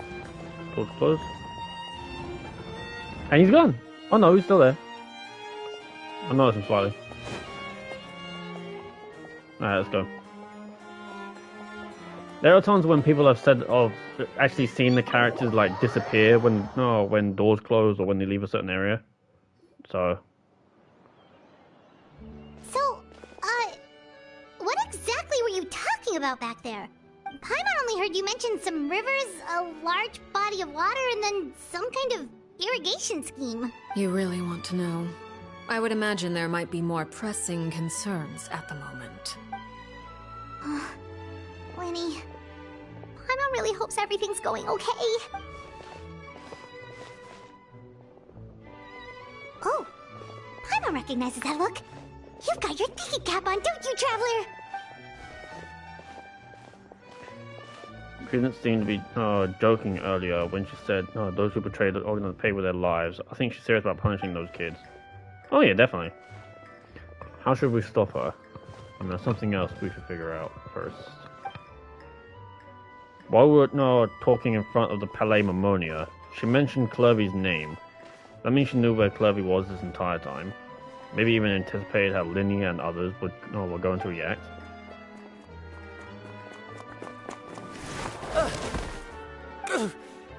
Oh, shoot. Are you alright? Oh, jeez. I'm so sorry. I was so focused on selling these papers, I wasn't looking where I was going. Nah, my bad. Well, let me make it up to you at least. Here, take this paper. On the house.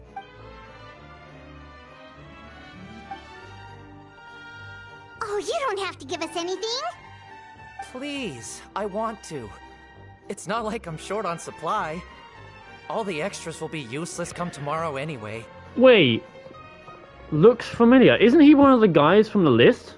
From the execution list? It's my fault, really. I was just trying to bring home some extra mora for the family, but I bit off more than I can chew. I haven't had many takers today, so I'm still swimming in papers. What's going on here? Nothing much. I just ran into your friend here on accident. I should probably get going, actually, so... Hold on. Oh dear. Of course, I'm happy to compensate you with mora, it's just... I don't have any on me at the moment. I'll take 3 papers. Here. Your payment. Oh! Thank you for your patronage. May the Archons bless you with good fortune. If only I had the chance to run into such generous customers every day. I should probably just take on a smaller inventory though, right? Probably. I'm getting married soon, so sometimes it's hard to not get ahead of myself. Anyway, I should head out. Goodbye!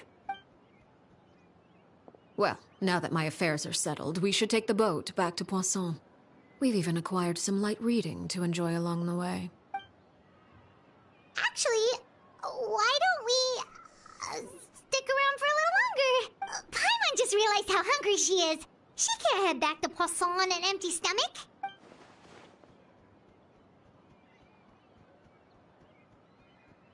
It appears you two are under the impression that delaying our return will somehow alter the situation in your favor. I'm sorry to ruin your fantasy, but your efforts are meaningless. That being said, I could be persuaded to give Linny some extra time. I just have one condition. If you agree to my request, I'll even answer some of your questions. You're quite curious about Clervy, are you not? and my relationship to her. Wait, why are you being so generous all of a sudden? You're not gonna ask us to do something bad, are you? You overestimate yourself. You don't have the talent for bad things. Then what can you possibly... The most important consideration in a negotiation is that both sides receive something they want. Demands and threats only get you so far. Wonderful. Here it is. When the time comes, make the choice that you deem most appropriate in the situation, and lend your help to the House of the Hearth. So, her one condition is basically to help the House of the Hearth when they need it the most? Okay, sounds normal enough. But what do you mean, when the time comes? When is that supposed to be? That is for you to decide. Then we have a deal. Follow me.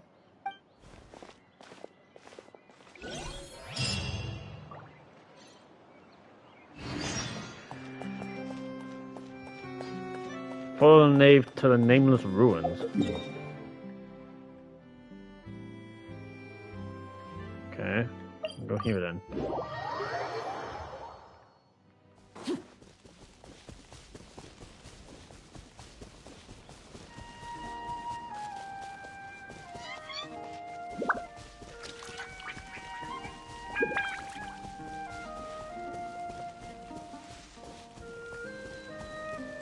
I swear, I always see my phone go back fucking 25 to 30 seconds. Stupid.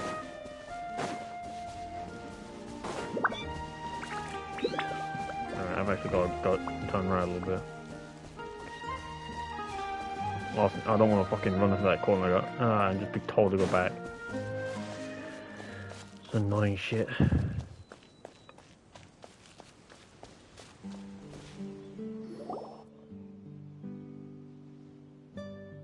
What is this place? Somewhere long forgotten by everyone.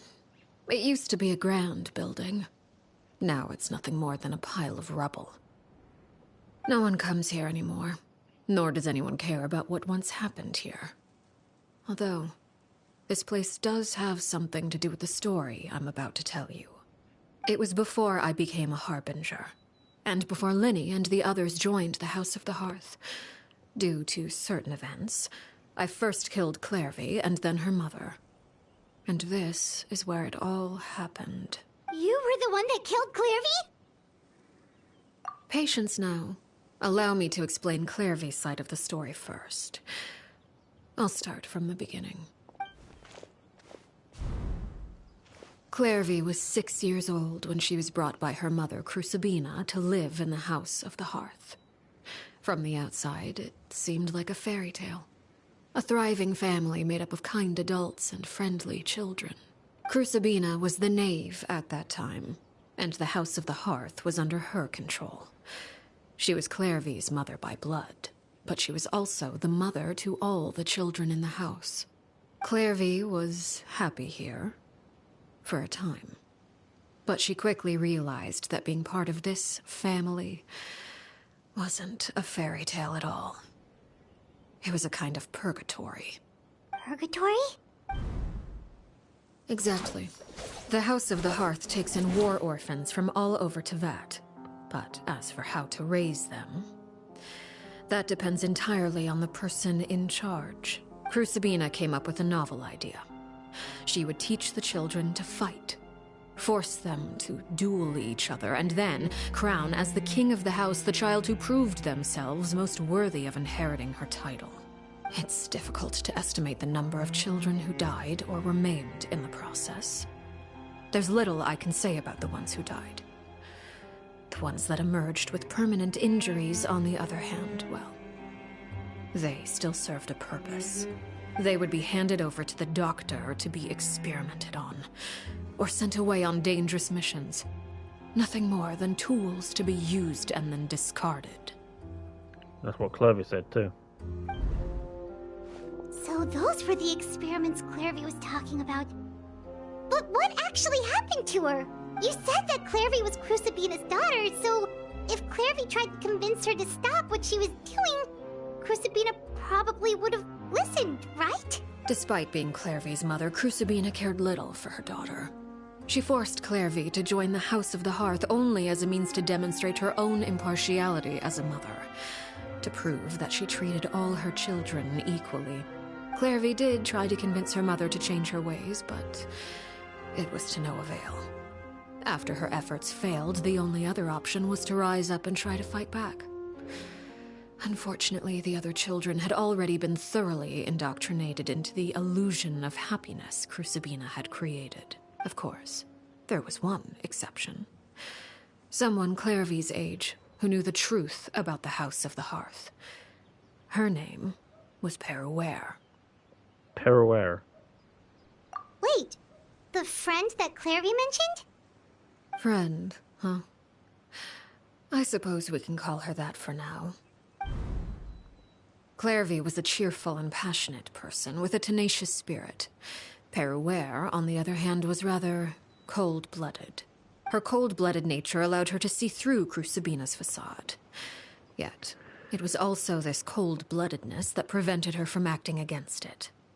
At least at first. While Clairvy longed for freedom, Peruere was convinced that, amid all the fighting and violence, she would make it until the end. Despite their differences, the two became fast friends, united by their knowledge of the truth. Clairvy told Peruere that she hoped to create a real family, where no one would be killed or sacrificed. There may have been a certain naivete to her ideas, but Clairvy proved her determination many times over. She tried countless times to run away, ask for help, or expose the truth. But her efforts only earned her beating after beating. The only thing that kept her going was her strength of will. And that's probably what's keeping her around today. Even with her body racked with pain, she would still stand on her tiptoes and open the window at night. She and Peruere would look out at the moon together, a fierce longing for freedom shining in her eyes. But one day that light simply vanished. Oh no. What happened? Her hopelessness resulted from a culmination of things. 10 years had passed. 10 years worth of failure after failure. She and Peruere weren't children anymore, but finding any chance to escape still seemed as hopeless as ever. It was during this time that Peruere suggested a new plan. If escaping was out of the question, why not take down the very person sitting on top of this throne of lies? Mother herself. Clairvy rejected that proposal. She claimed that, as a famous harbinger, Crucibina possessed an unimaginable amount of power. Trying to kill her would have an incredibly low chance of success. Clairvy never gave another reason, but Peruere could see it written all over her face. Clairvy still thought of Crucibina as her mother. Killing her own flesh and blood was a line she couldn't bring herself to cross. If she couldn't escape and fight back, then only one option remained. Precisely. Death was the only way that she felt she could be free. It happened during a duel. When she arrived at the dueling ring that day, her partner turned out to be none other than Peruere, the very person that had stood by her side all those years. It was a fierce battle, but ultimately, Clairvy decided to let Peruere end her life. From that moment on, Peruere's journey was one written in flames. When the rain finally came and washed it all away, there she stood, the sole victor in Mother's endless game of slaughter. A trail of corpses strewn across her path to success. It was the very result she had predicted 10 years prior. Even then, she believed she would make it until the end. She wasn't surprised by the fact that she emerged as Mother's undisputed heir. Rather, her success left her with an inexplicable sense of restlessness. She was unsettled, and there was only one thing that could quell that sensation. Perhaps you two would like to take a guess as to what it was? Crucibina, you mean? But... Correct. This is the place where Peruware killed her best friend. A mere year later, this is also the place where she fought tooth and nail to kill the mother they shared. The moment she acted, any conception of what was right or wrong ceased to matter. It's one of the principles of the house. Only those who survive get to write the rules. Peruware won the battle, and became a harbinger herself. After which Her Majesty, the Tsaritsa, bestowed upon her a new name. Arlecchino. So the Perry Clairvy was talking about... It was you all along. You're Peruware. Arlecchino is just a name you got later. I left that name behind long ago. I must say, hearing it now does bring back memories. After I defeated Crucibina, the moniker of Mother died with her. I chose to forego the title she called herself, and even chose to give up my own name. I rebuilt the House of the Hearth under a new identity. Not only as Arlecchino, but as father. And that is where the story ends. Any more questions? Yeah. Based on what you just told us, Clairvy wasn't a little kid when she was killed. So the Clairvy we met... Was she really a spirit at all? I suppose you could call her an illusion born of flame. Her existence is like ashes to a fire. Something left over in the wake of blaze and ruin. You see, a certain power runs through my veins. It's not unlike a curse. My flames leave behind shadows of anything they consume.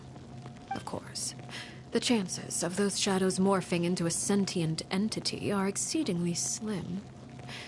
Clairvy is a very special case. Well, give my assumption that she still cares for her then. Clairvy died when she was 16 years old. But what emerged from the flames was her 6-year-old self. Her appearance wasn't the only thing affected. Most of her memories were lost to the blaze as well. Memory is a mysterious thing indeed. Losing a portion of your memories will alter your sense of self. Lose 10 years' worth, however, and it would be like living in the past. Like returning to a version of yourself that never grew up. No wonder Paimon got such a weird feeling when we were talking to her. Perhaps I should put it this way. Clairvy is someone trapped in time. It may seem like she exists with us in the present, but she truly lives in the confines of her own past.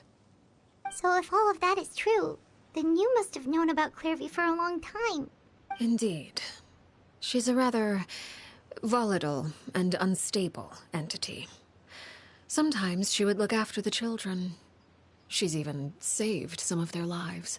But other times, she would hide from me and become obsessed with revealing the truth about the house to anyone who will listen. Shadows don't have the capacity to learn or grow. Any new information they encounter is quickly forgotten over time. So so Clairvy's basically spreaded information from before the current Knave. Your attempts to expose Clairvy to sunlight. They failed, yes. The reason is actually quite simple. In Clairvy's mind, the house is impossible to escape. And it is this very perception that traps her there. But no matter. All I have to do is kill her again, and all will be resolved. I don't anticipate so much as a single speck of ash will be left behind this time. Wait! Paimon can understand why you might want her gone, but isn't there another way? So what if she's trapped in her 6-year-old self? She's still your friend! At least talk to her first! It's too late for that. She broke the rules, and now she must be punished. That goes for Filial and Nantoy as well. She's had quite the effect on them. I hope you understand. The difference between Crucibina and myself lies in our formulation of the rules, not our policy for enforcing them. Upholding the rules without question is a trait we both share, because that is how a household should be run. Is this really what you want to do? Whatever could you mean? Don't you want to say a proper goodbye at least? Whether as a killer or as a father, there are two things that must be avoided at all costs: anger and sorrow. Anger makes you impulsive. Sorrow causes you to waver. Well, it appears it's about time to proceed. Before we arrived, I told some of my well-behaved children to bring our troublemakers here by nightfall. I do believe I've kept my end of the deal. I give your friends quite a bit more time. As for what happens now, we'll just have to wait and see.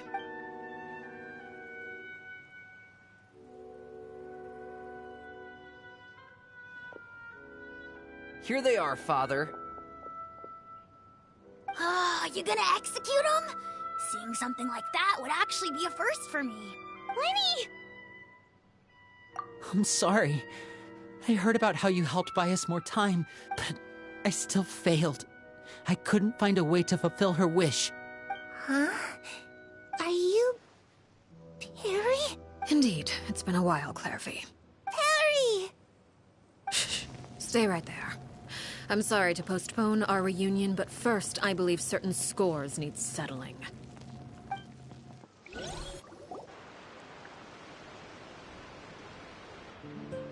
Father, let me explain. Out of my way. Father! You chose to conceal a threat to the house. And for that, you must be punished. Overall, however, I suppose your wrongdoing is hardly the most egregious of the bunch, so I'll deal with your punishments later. As for right now, the more pressing concerns are the traitors among us. By traitors? Do you mean us? Father, let me explain. We didn't mean to... Fultz, why don't you share what you heard? Yes, Father. Secret Midnight Meeting number 3. Participants: Filial, Nantoi, Sato, Toddy. Nantoi clearly said, "If only Father wasn't the one who took us in." Sato added, "I'm sick of this life. I just want to live as a normal person." Filial was the worst of them all. She called us crazies and said a bunch of mean things about Father. I did not! You're lying! Fultz is trying to frame us. It's not like I'm the only one who heard those things. After that, you and Toddy and a bunch of other people started talking about Clairvy. You were using all those things Clairvy brought up as an excuse to question Father. We're birds locked in a cage. The only way out is to destroy it. That's what you said, wasn't it? You little... You just want me gone, don't you? What did I ever do to you, huh? And you, Sheplo, have you forgotten who stood by your sickbed, watched over you, and changed your dressings? Come on, let's hear it then. What's your reason for all this? You're wrong, Filial. We don't want you to die. You're our family. Liar.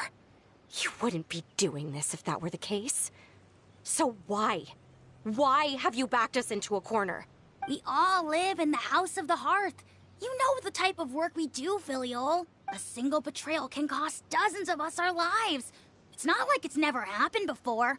That kind of thing is hard to forget. That's why the House of the Hearth cannot tolerate any form of betrayal. Ever since we came to Poisson, you've had 7 secret meetings. A lot of the things you talked about really crossed the line. You've been spying on us for half a month? Wait a second. Now that I think about it, the move to Poisson was just a way to make it easier to spy on us, wasn't it? Because we were all in one place. You've had this planned all along. Filial, Nantoi, I'm sorry. I owe you both my life. I owe Clairvy too. If it weren't for all your help after I got poisoned, I wouldn't be standing here today. If this were any other situation, I would do anything to repay that kindness, even if it cost me my life. But Rules are rules. I'm sorry. My hands are tied. Why? Why? That's enough, Filial. We made a mistake. And we should own up to it. We broke the rules. Plain and simple. And now we have to face the consequences. I'm sorry, Chapleau. Foltz. I'm sorry, Father. We... accept our punishment. Chapleau, according to the rules of the House of the Hearth, how should these traitors be punished? All those who betray the house pay with their lives. And so it shall be.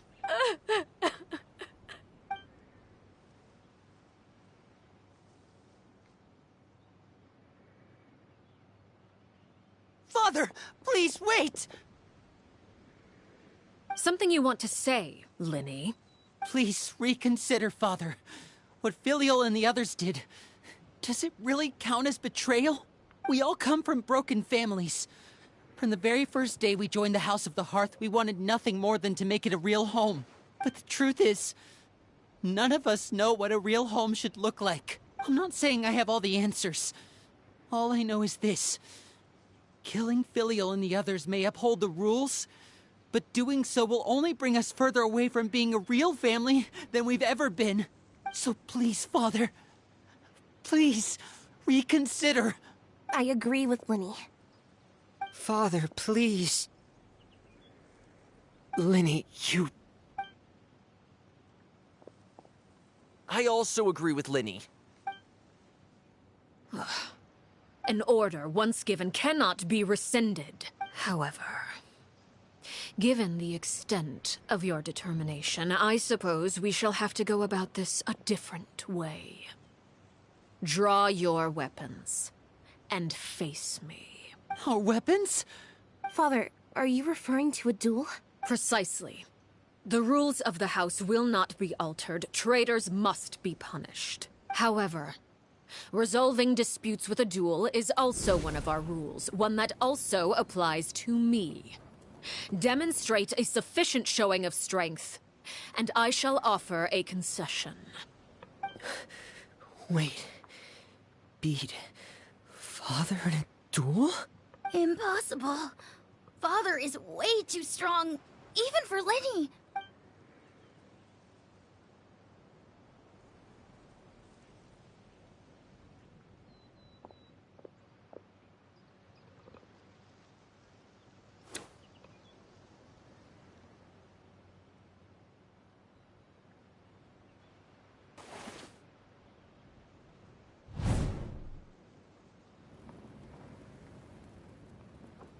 Did you hear that, Traveler? Lenny and the others have to duel the knave. What should we do? Can they really win something like that? If they lose, those people from the house are really gonna be executed. Hey, are you listening?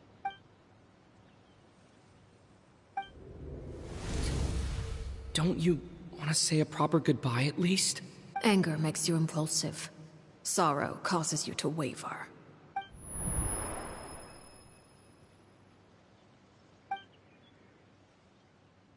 Oh. Looking at that expression on her face, she seems really serious about this. Guess that means there's no chance she's throwing the duel on purpose, huh? When guests are around, families are often on their best behavior. And any disputes are less likely to escalate. When the time comes, make the choice that you deem most appropriate in the situation, and lend your help to the House of the Hearth. What's wrong, Traveler? Hey, where are you going? Traveler?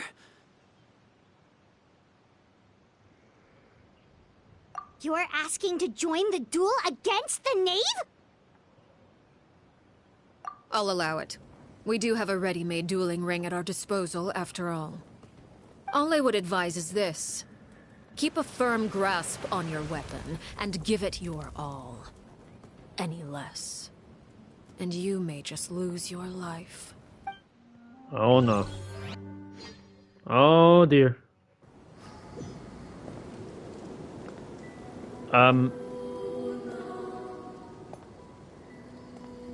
Hey. Closer now. Oh, hey. Why the hesitation? Oh, I thought the time was there. Aha! Bitch, I dodged you. With now's our chance. Flames. Wait, then he just did 10. No. Is it my turn now?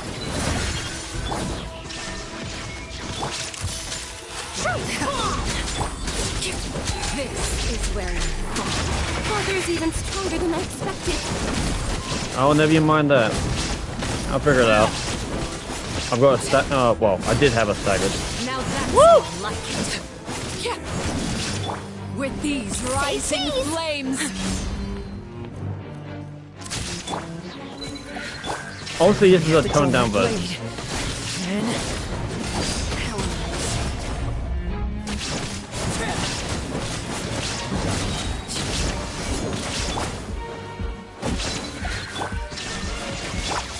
Spare your energy.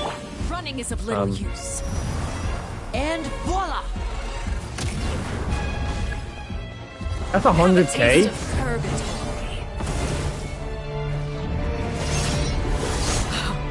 Wanted my full attention, did you? My turn now.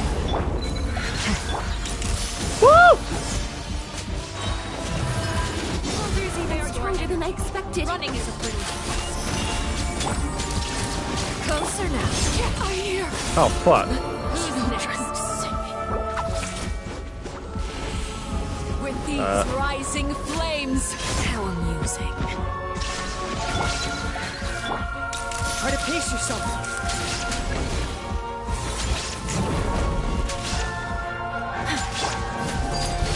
Like a fly tangled in a web.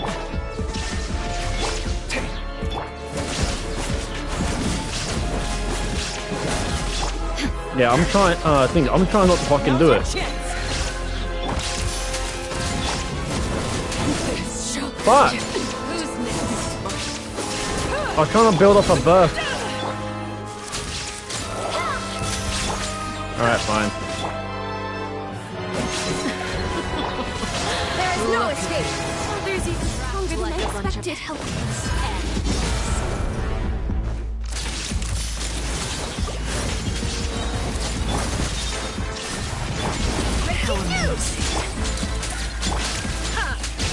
Torn to oblivion.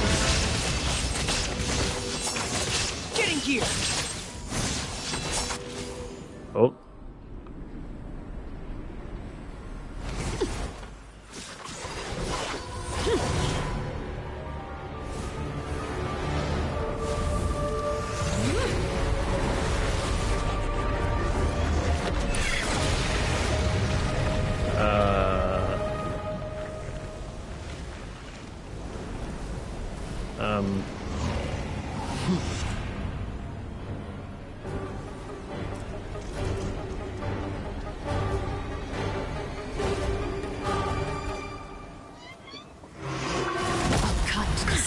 Illusion shattered. Cinder of two world flames. Square. Come at me. Oh, my camera! Oh! Fuck! Alright. Woo! Ah, my heels! Over here! Now's our chance.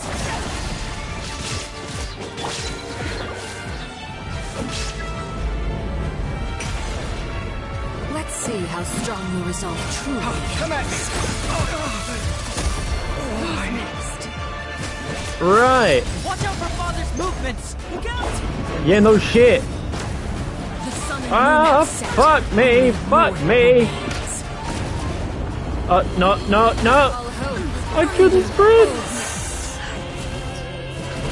Woo! Fuck.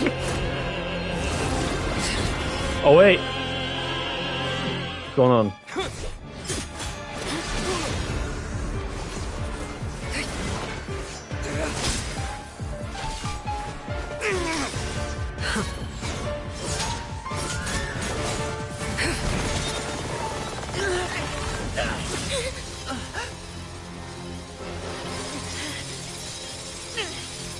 You should know better than to crowd in one place.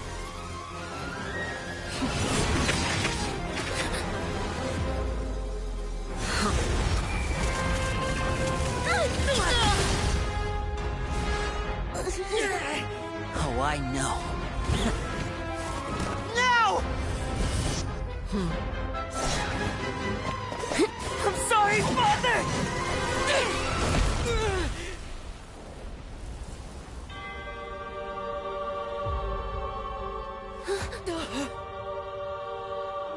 Sorry for what? This pitiful excuse for an attack.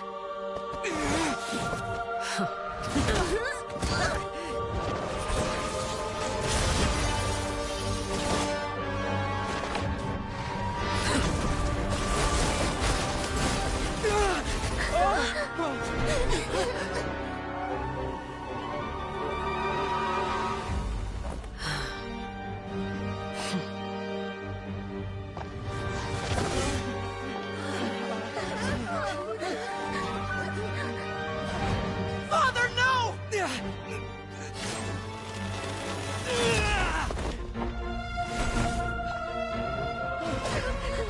Made it out, did you?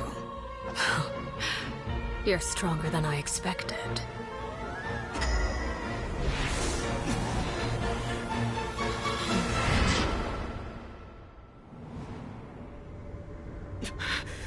A crimson moon? I can't move.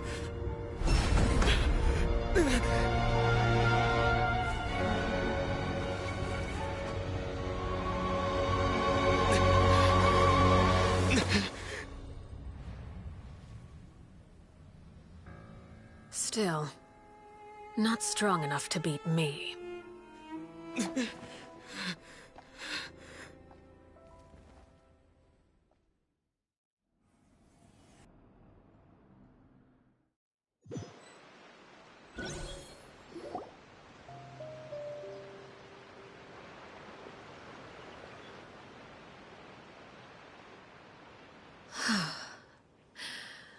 I believe we can end things here.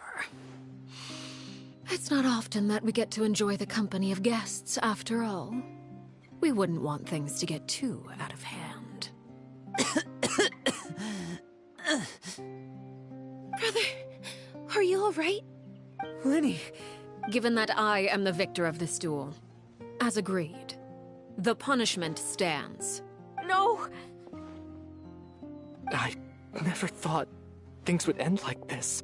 However, everyone involved in the duel demonstrated a remarkable level of strength and determination.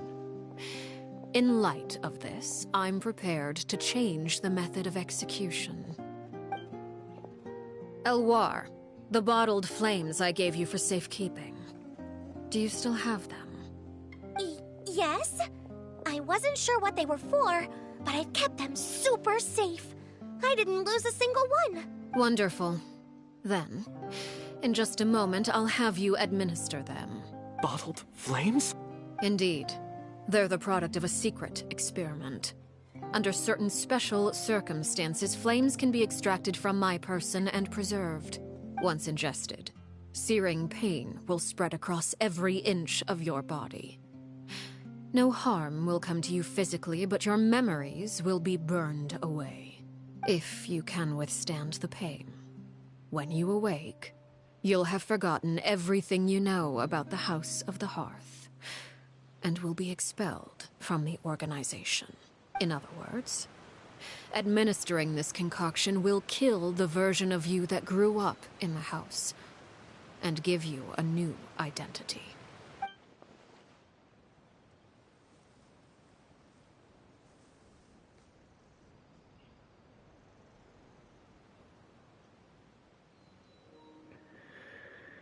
This would make sense. A new form of punishment. Memory is a mysterious thing indeed. Losing a portion of your memories will alter your sense of self.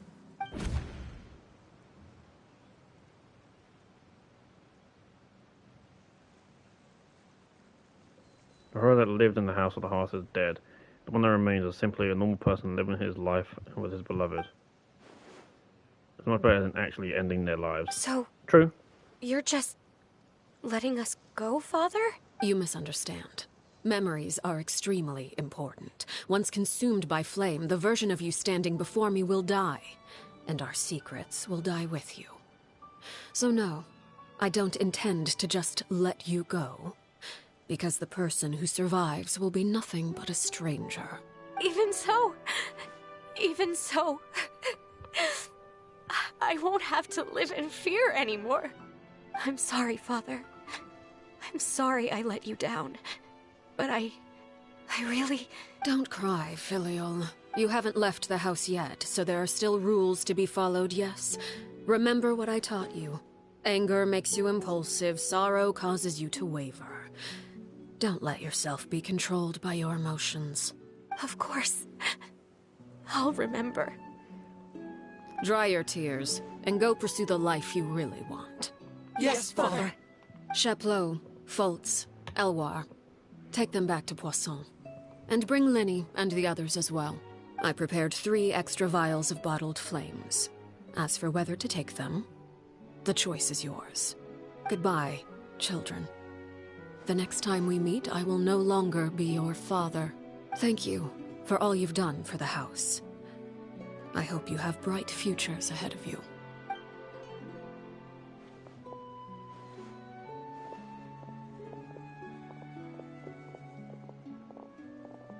Father. Let's go.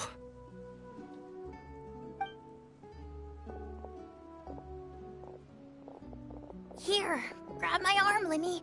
I'll help you walk back. Thank you.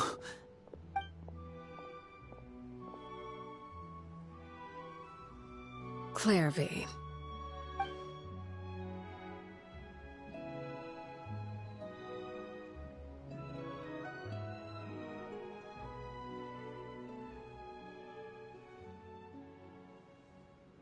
Can we talk now?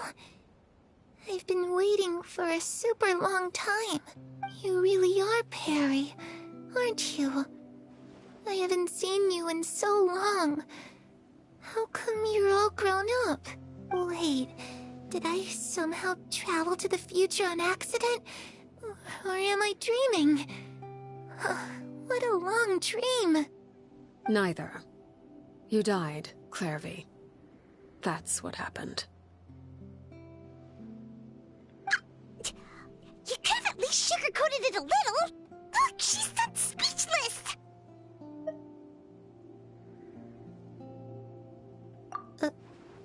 Oh.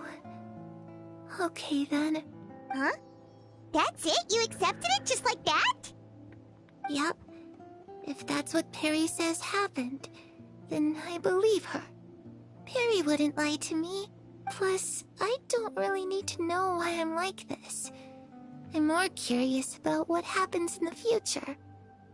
If you're a harbinger now, Perry, that means Mother is gone, isn't she? Can you tell me about it? I want to know what happened to her. And to me. You never stopped trying to defy fate. At first, no one believed you. You could only vent your frustrations to the moon. In fact, you often sought comfort in the night sky. You wanted to see the aurora, so one night we promised each other we would go to Snezhnaya to see it together. Later on, you tried to run away, but you were brought back each time.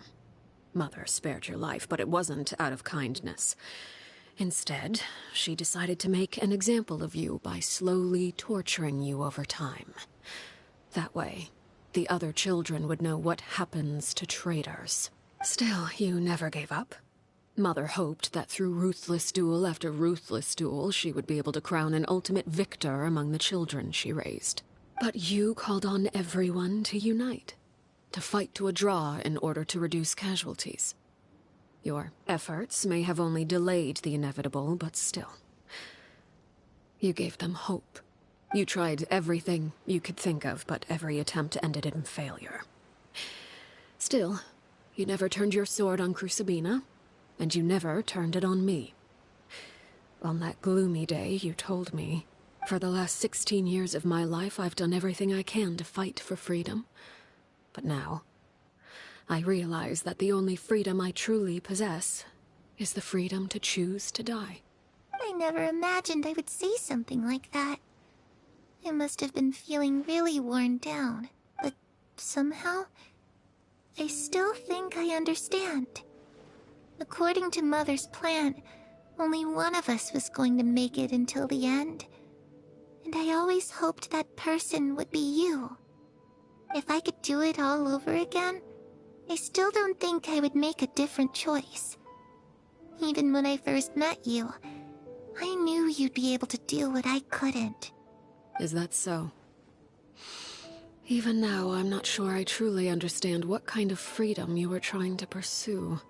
But as the head of the House of the Hearth, and as the children's father, I've tried to give them the most basic of freedoms.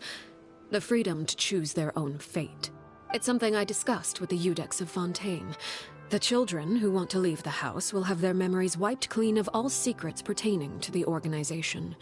In return, they will be allowed to live a normal life in Fontaine without being prosecuted for their past.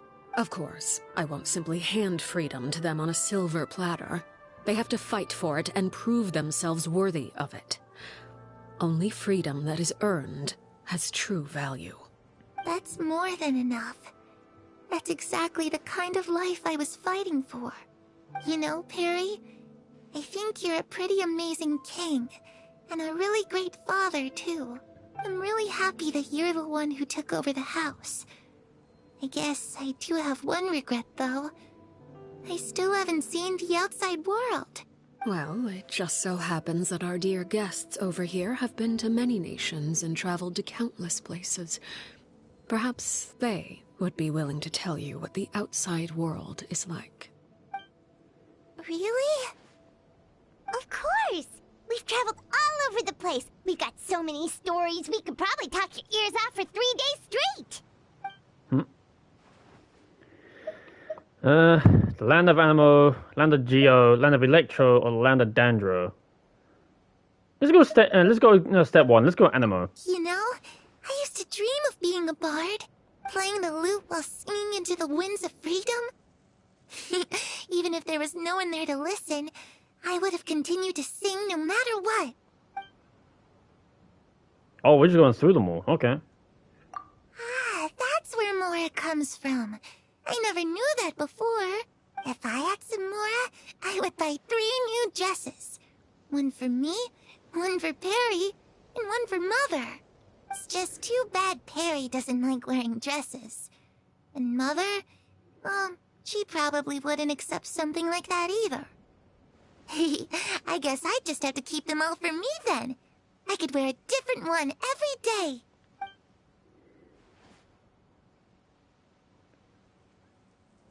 The land of Electra? Those yokai you mentioned, what do they look like?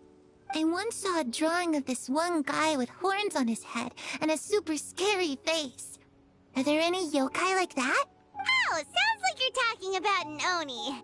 Yep, we've met one, and let Paimon tell you, they're not nearly as scary as they look. Yeah, this one's a big goofball. The land of Dendro? I was always too afraid to skip Mother's fighting lessons. But at the academia, I bet you could do all sorts of secret things in class. Things that have nothing to do with studying. I'm just kidding. Being able to study whatever you want without having to fear for your life actually sounds pretty great.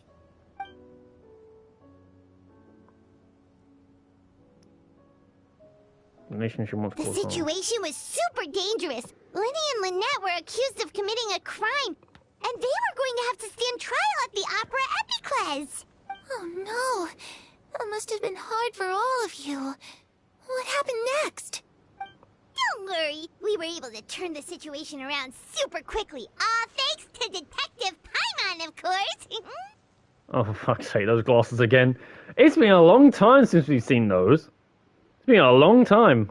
How'd you do that? Come on, tell me. Okay, so it was like this. After the failed magic show, we rushed to the scene and... Clover listening really intently to Palmer's story about our time in Fontaine. Seems really happy, like all the troubles have been forgotten. Maybe this is the first time she's ever been truly relaxed. But I'm not sure how long this moment can last. Shadows don't have the capacity to learn or grow. Any new information they encounter is quickly forgotten over time. Oh shit, sorry.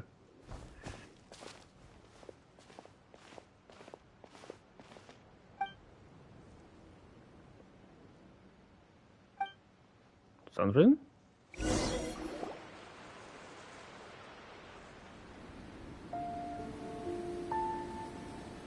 Clairvy, you've worked tirelessly from the shadows to overthrow the House of the Hearth. Now, by my authority as the Knave, I shall announce how this matter ends. You are hereby expelled from the House of the Hearth. You are no longer tied to this place, nor are you bound by its rules. You're saying that I can finally leave? I get to experience the outside world as well? Oh, I almost forgot. There's no good mother for me. Still, seeing who you grew up to be makes me really happy, Harroware. Take care of yourself. Goodbye. May we meet again someday.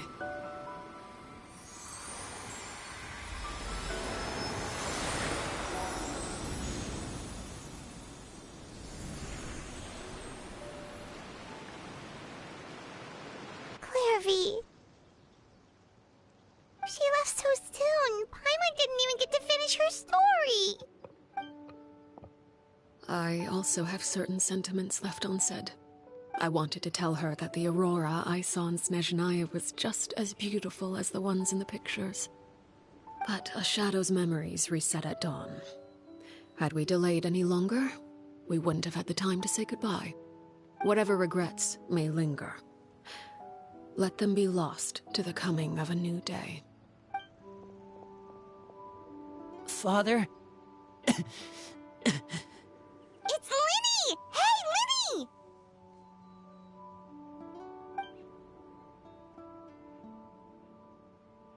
What is he doing back here? Let's go check it out.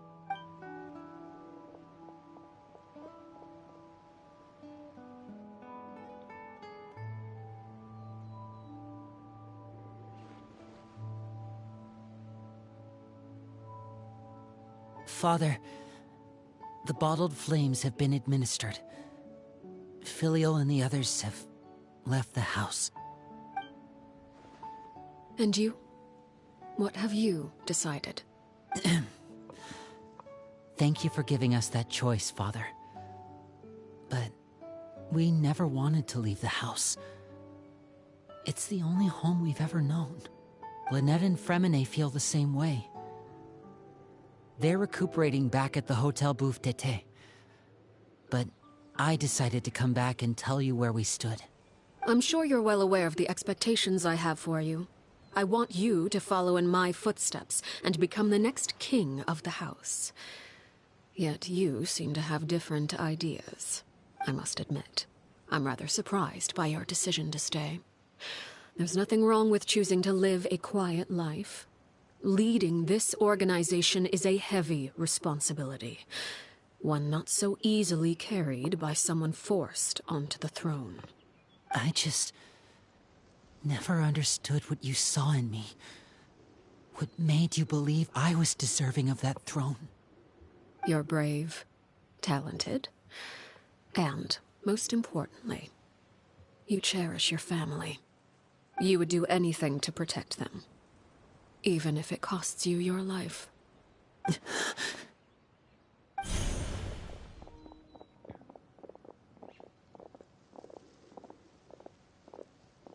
Speaking up back there was so brave of you, Lyney. It's all thanks to you that we were able to convince Father to back down. You're a hero, Lyney. Hero?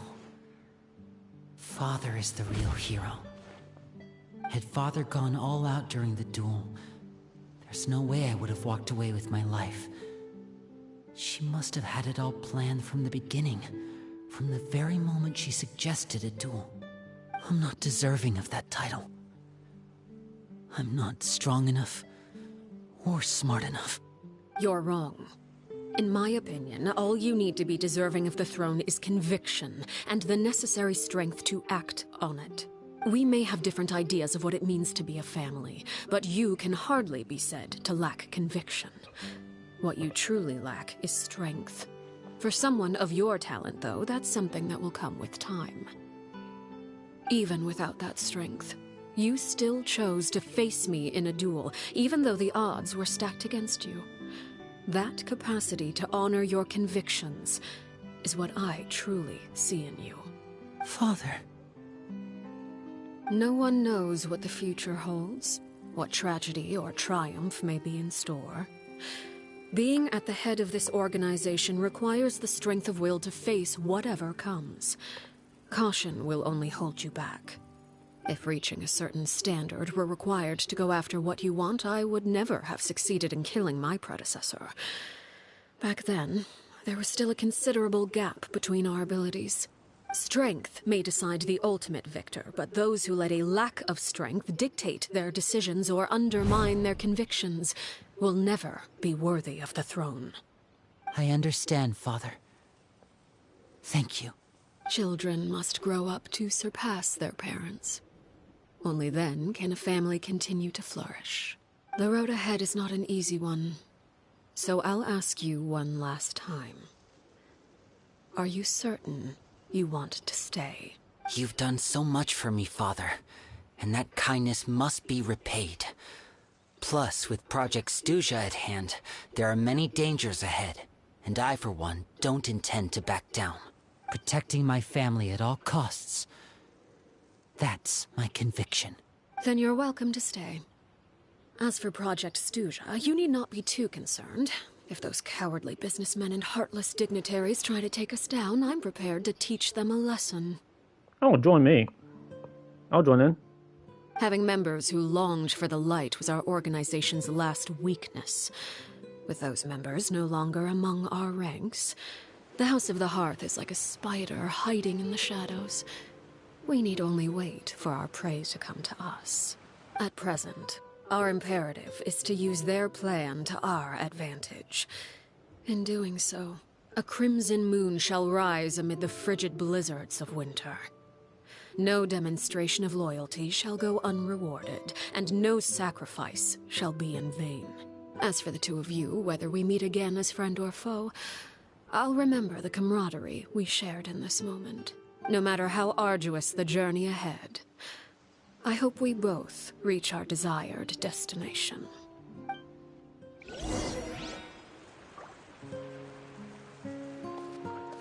Look at that team! Fuck, sorry. Look at the team! I scraped by. Oh, fucking hell. I was scraped by that. Thank fuck I didn't have to try and take her on full. Oh, fuck. Alright, let's get this team revived. Yeah, there we go. Yep. Oh my...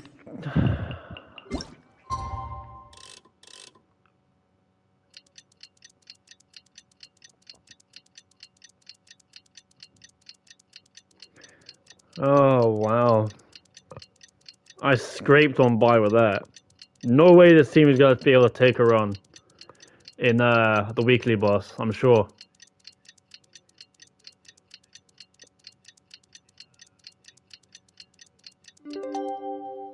Fucking hell.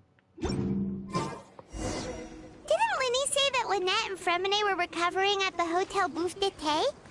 Oh, Paimon wonders how they're doing. Maybe we should go check on them. Yeah, let's have a see.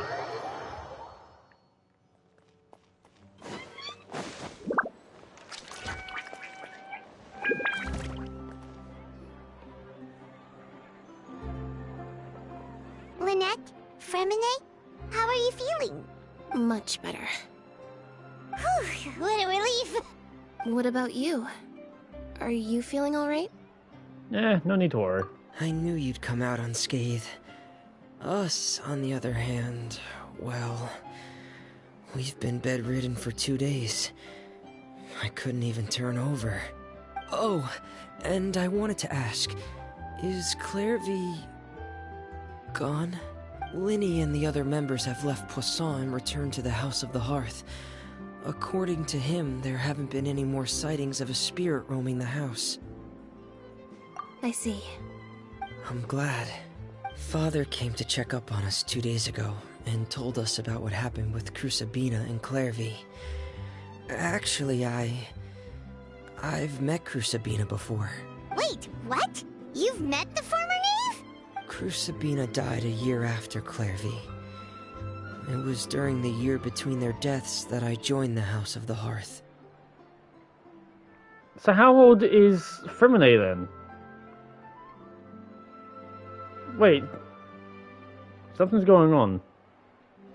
So wait. So he joined the House of the Hearth between the time of Clairvy and Crucibina dying.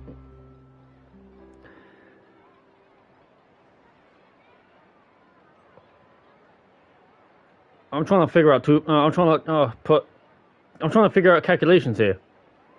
So he was part. Yeah, I thought so. So he joined between the two deaths of Clairvy and Crucibina.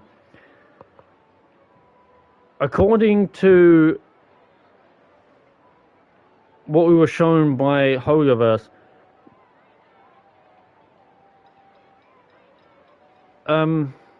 according to the thing from shown by Hoyoverse, Arlecchino, or Peroer, however you want to put it, was a child.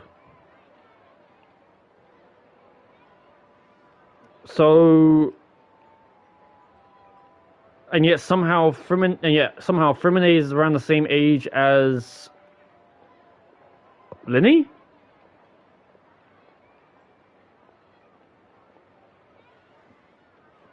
But wouldn't that make them around... Don't only make them a little younger than Arlecchino, right?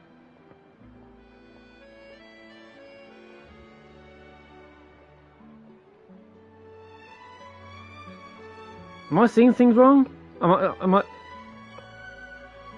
My brain does not compute right now. Crucibina had an extremely cruel and radical way of doing things.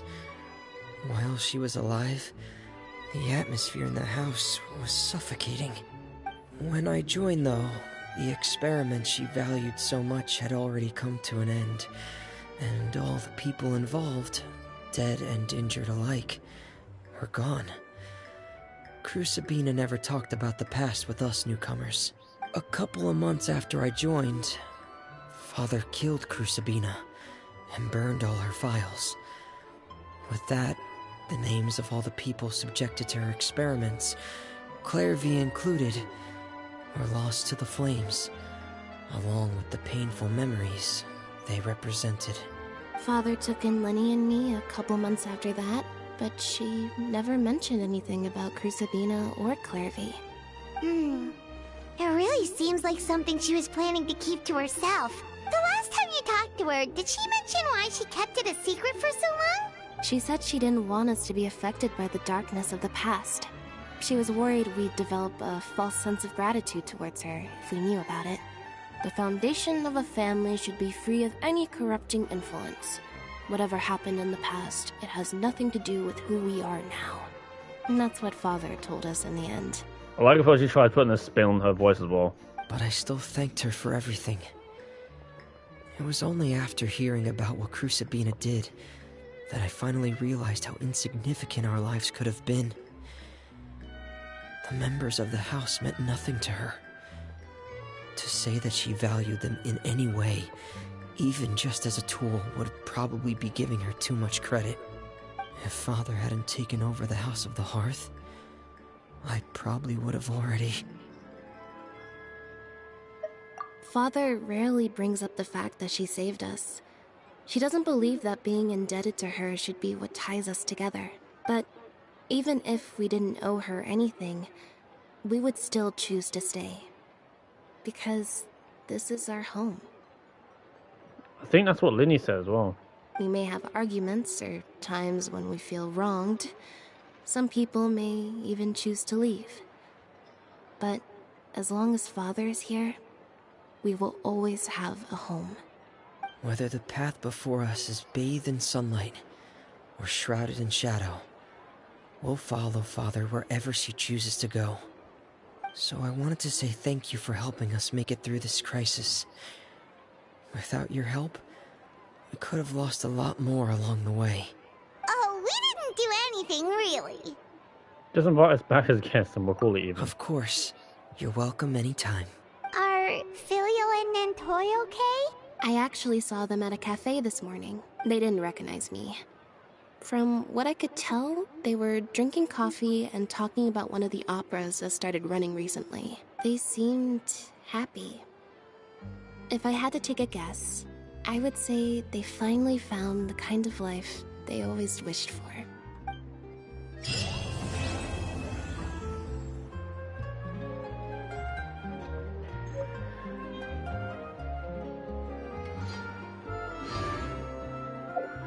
I got a new thingamajig?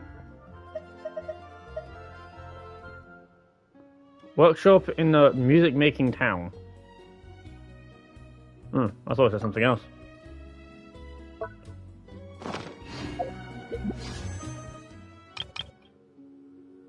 The blows. Only 6 summons. I can't do a temple. Something you wish to report? Go on. You have my undivided attention. So does that mean...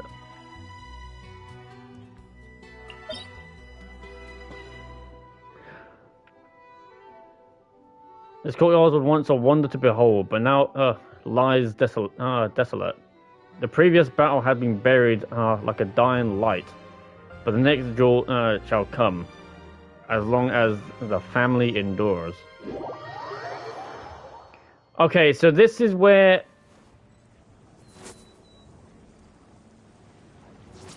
Okay, didn't expect that. So this is where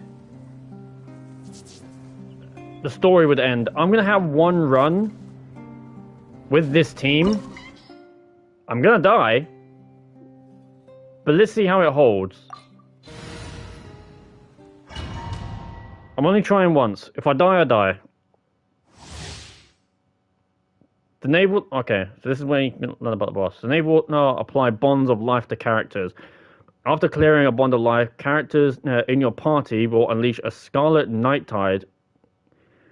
The next time one of their charge attacks hit the Knave. This attack can interrupt some of the Knave's attacks, including Blood Tide Banquet. Some of the Knave's attacks will consume her own HP, and when these attacks hit a character, they will restore her own... Oh. If the character hit already has a bond of life, the damage dealt by the attack will increase. Oh. So the Nate, alright, so is ill-advised. I can't using promise you'll Arlecchino like against what you Arlecchino is actually a net negative. Very much a net negative. Look at this though. Very much an very much a net negative.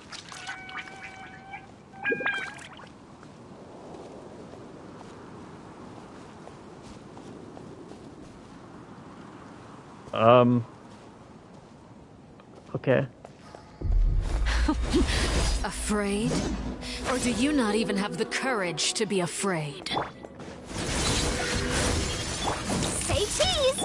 Shine down! How amusing.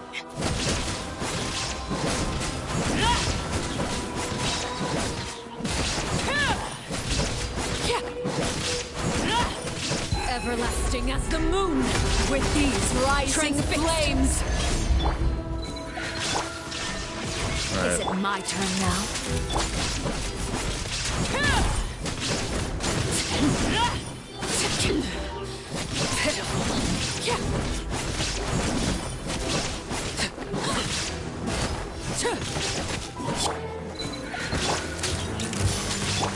There is no attack. Is it my turn now? Now that's Inazuma shines eternal.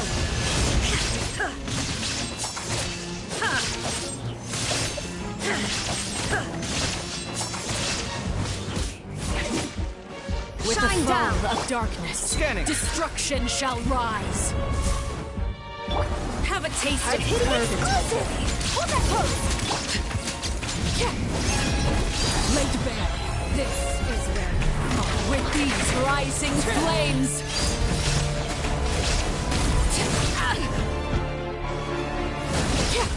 Is it my turn now? Smile. Ow!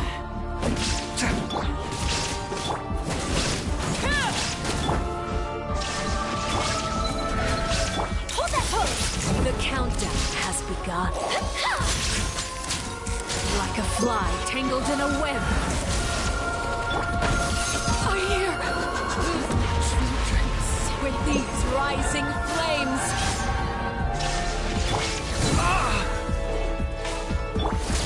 Say cheese. How amusing. There is no escape. Overruled. Now you shall perish.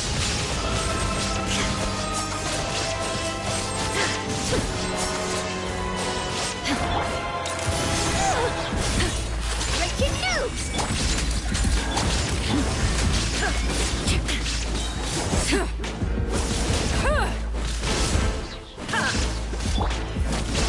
Everlasting as the moon. Scanning.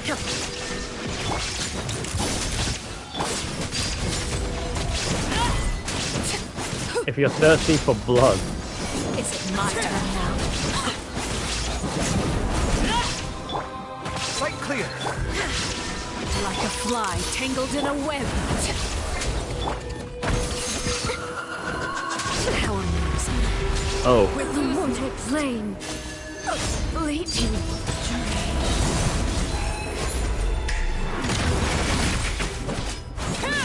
Laid bare.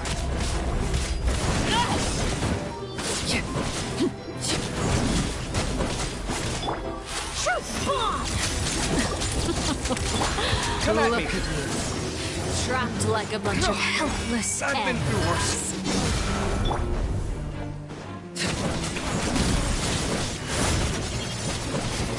yeah, look at the fucking. Not bad. You've proven to be a worthy opponent after all.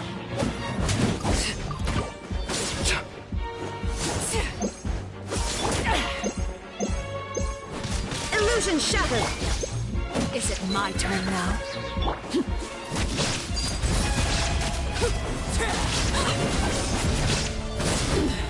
Not bad. You've proven to be a worthy opponent after all. Is it Come my at me. turn now? Say cheese. Look at you. Trapped like a bunch of helpless animals. Alright, so phase one.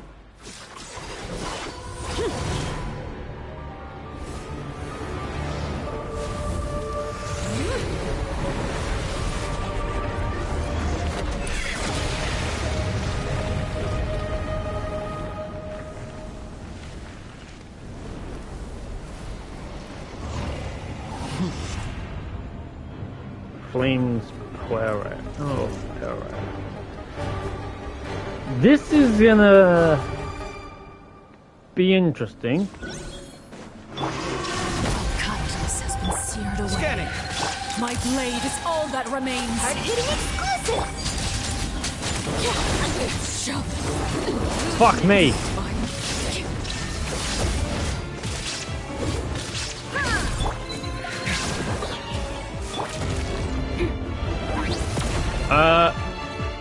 Fucking what?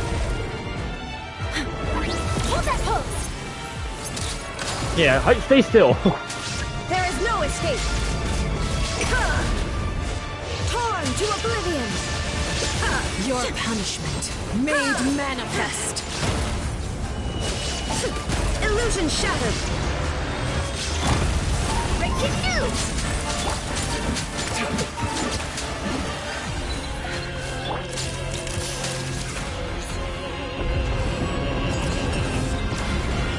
The sun and moon have set.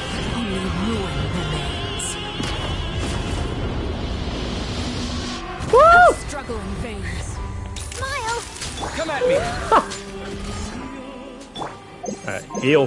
Heal. Shine down!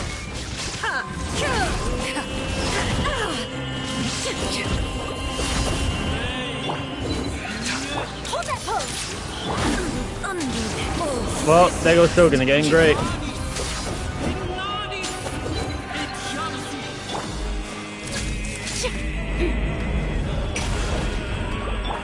Let's see how strong your resolve truly is. Crush my dreams!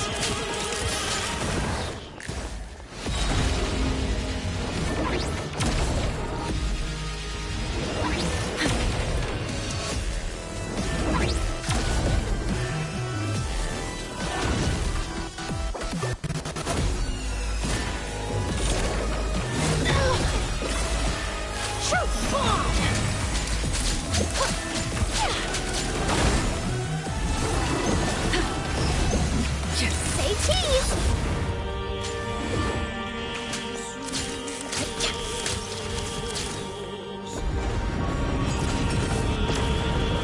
The sun and moon have set.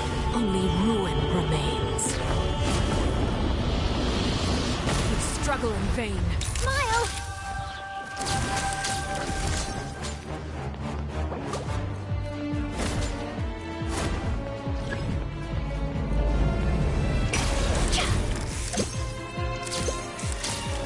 Oh. Your punishment made manifest.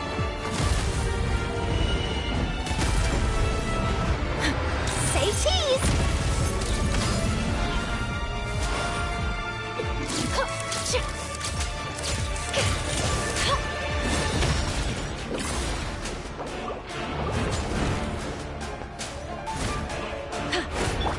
Illusion shattered!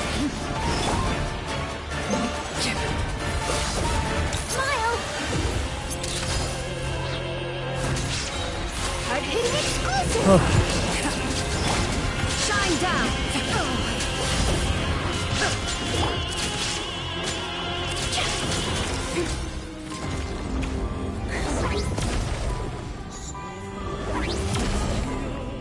Fucking hell. What chances do you think she'll be able to kill my Chi-Chi?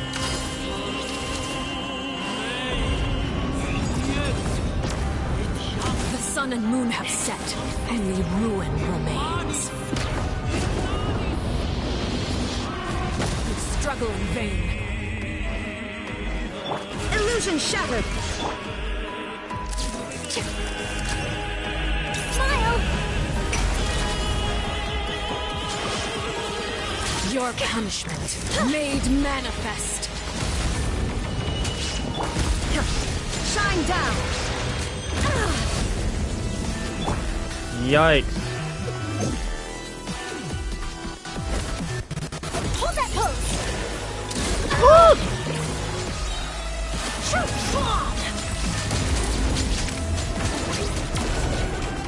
Fucking hell, I didn't get a lot of chances. Okay.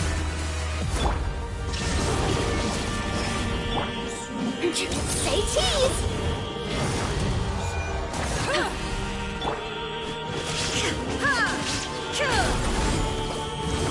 Ah! Sundown is only the beginning. Hold that pose! There is no escape! The issue is, I need. Oh. The sun and moon have set. Oh, my Only camera! ruin remains. We struggle in vain. Smile! I need Charlotte's burst.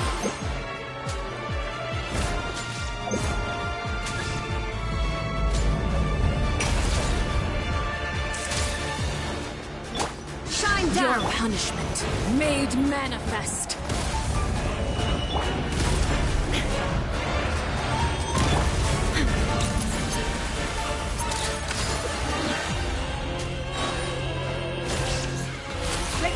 There is no escape!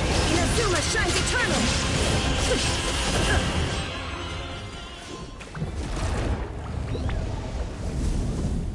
Nothing was said.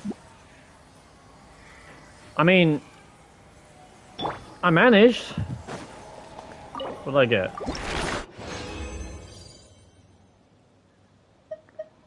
Two fading candles and a denial and judgment.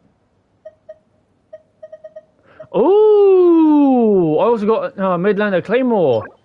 Oh, thank you. First time. You know what? I'll take it. I like this.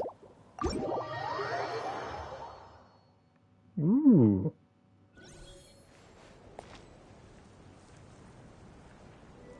Wow. I mean, I managed.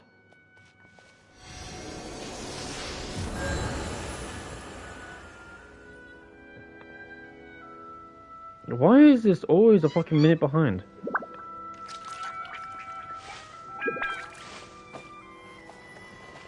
Anywho, I think, anywho, you're 23 minutes behind? How are you that far behind? Damn, alright. Well, that story and the domain out of the way. That is going to be the end of the stream. Thank you very much for watching. If you enjoyed it, leave a like. Please subscribe and share me around. Also, you'll do me fine within the near and further future. Also, for the sake of where I had fun with this. It was pretty. It was good. I've showed off my character at the start of the stream. So if you want, if you're interested in how mine's doing, check it out. It's at the start of the stream, but it was before I started the story actually. We now have the weekly boss ready and available. So here we are. But we'll leave it to that, because otherwise I'll just keep rambling. And we have everything else that we need to worry about at a later date. So yeah, like, subscribe, share me around. Thank you very much for watching, and yeah, with all that said and done, if you're cold, stay frosty. Something if your you heart, wish keep to it that way. report? Go on. You have my undivided attention. And until if you're cold, stay frosty. If your heart, keep it that way. Until next time, peace out. Have a good one, and enjoy the rest of your days. Maybe not have it be that much of a glitchy match.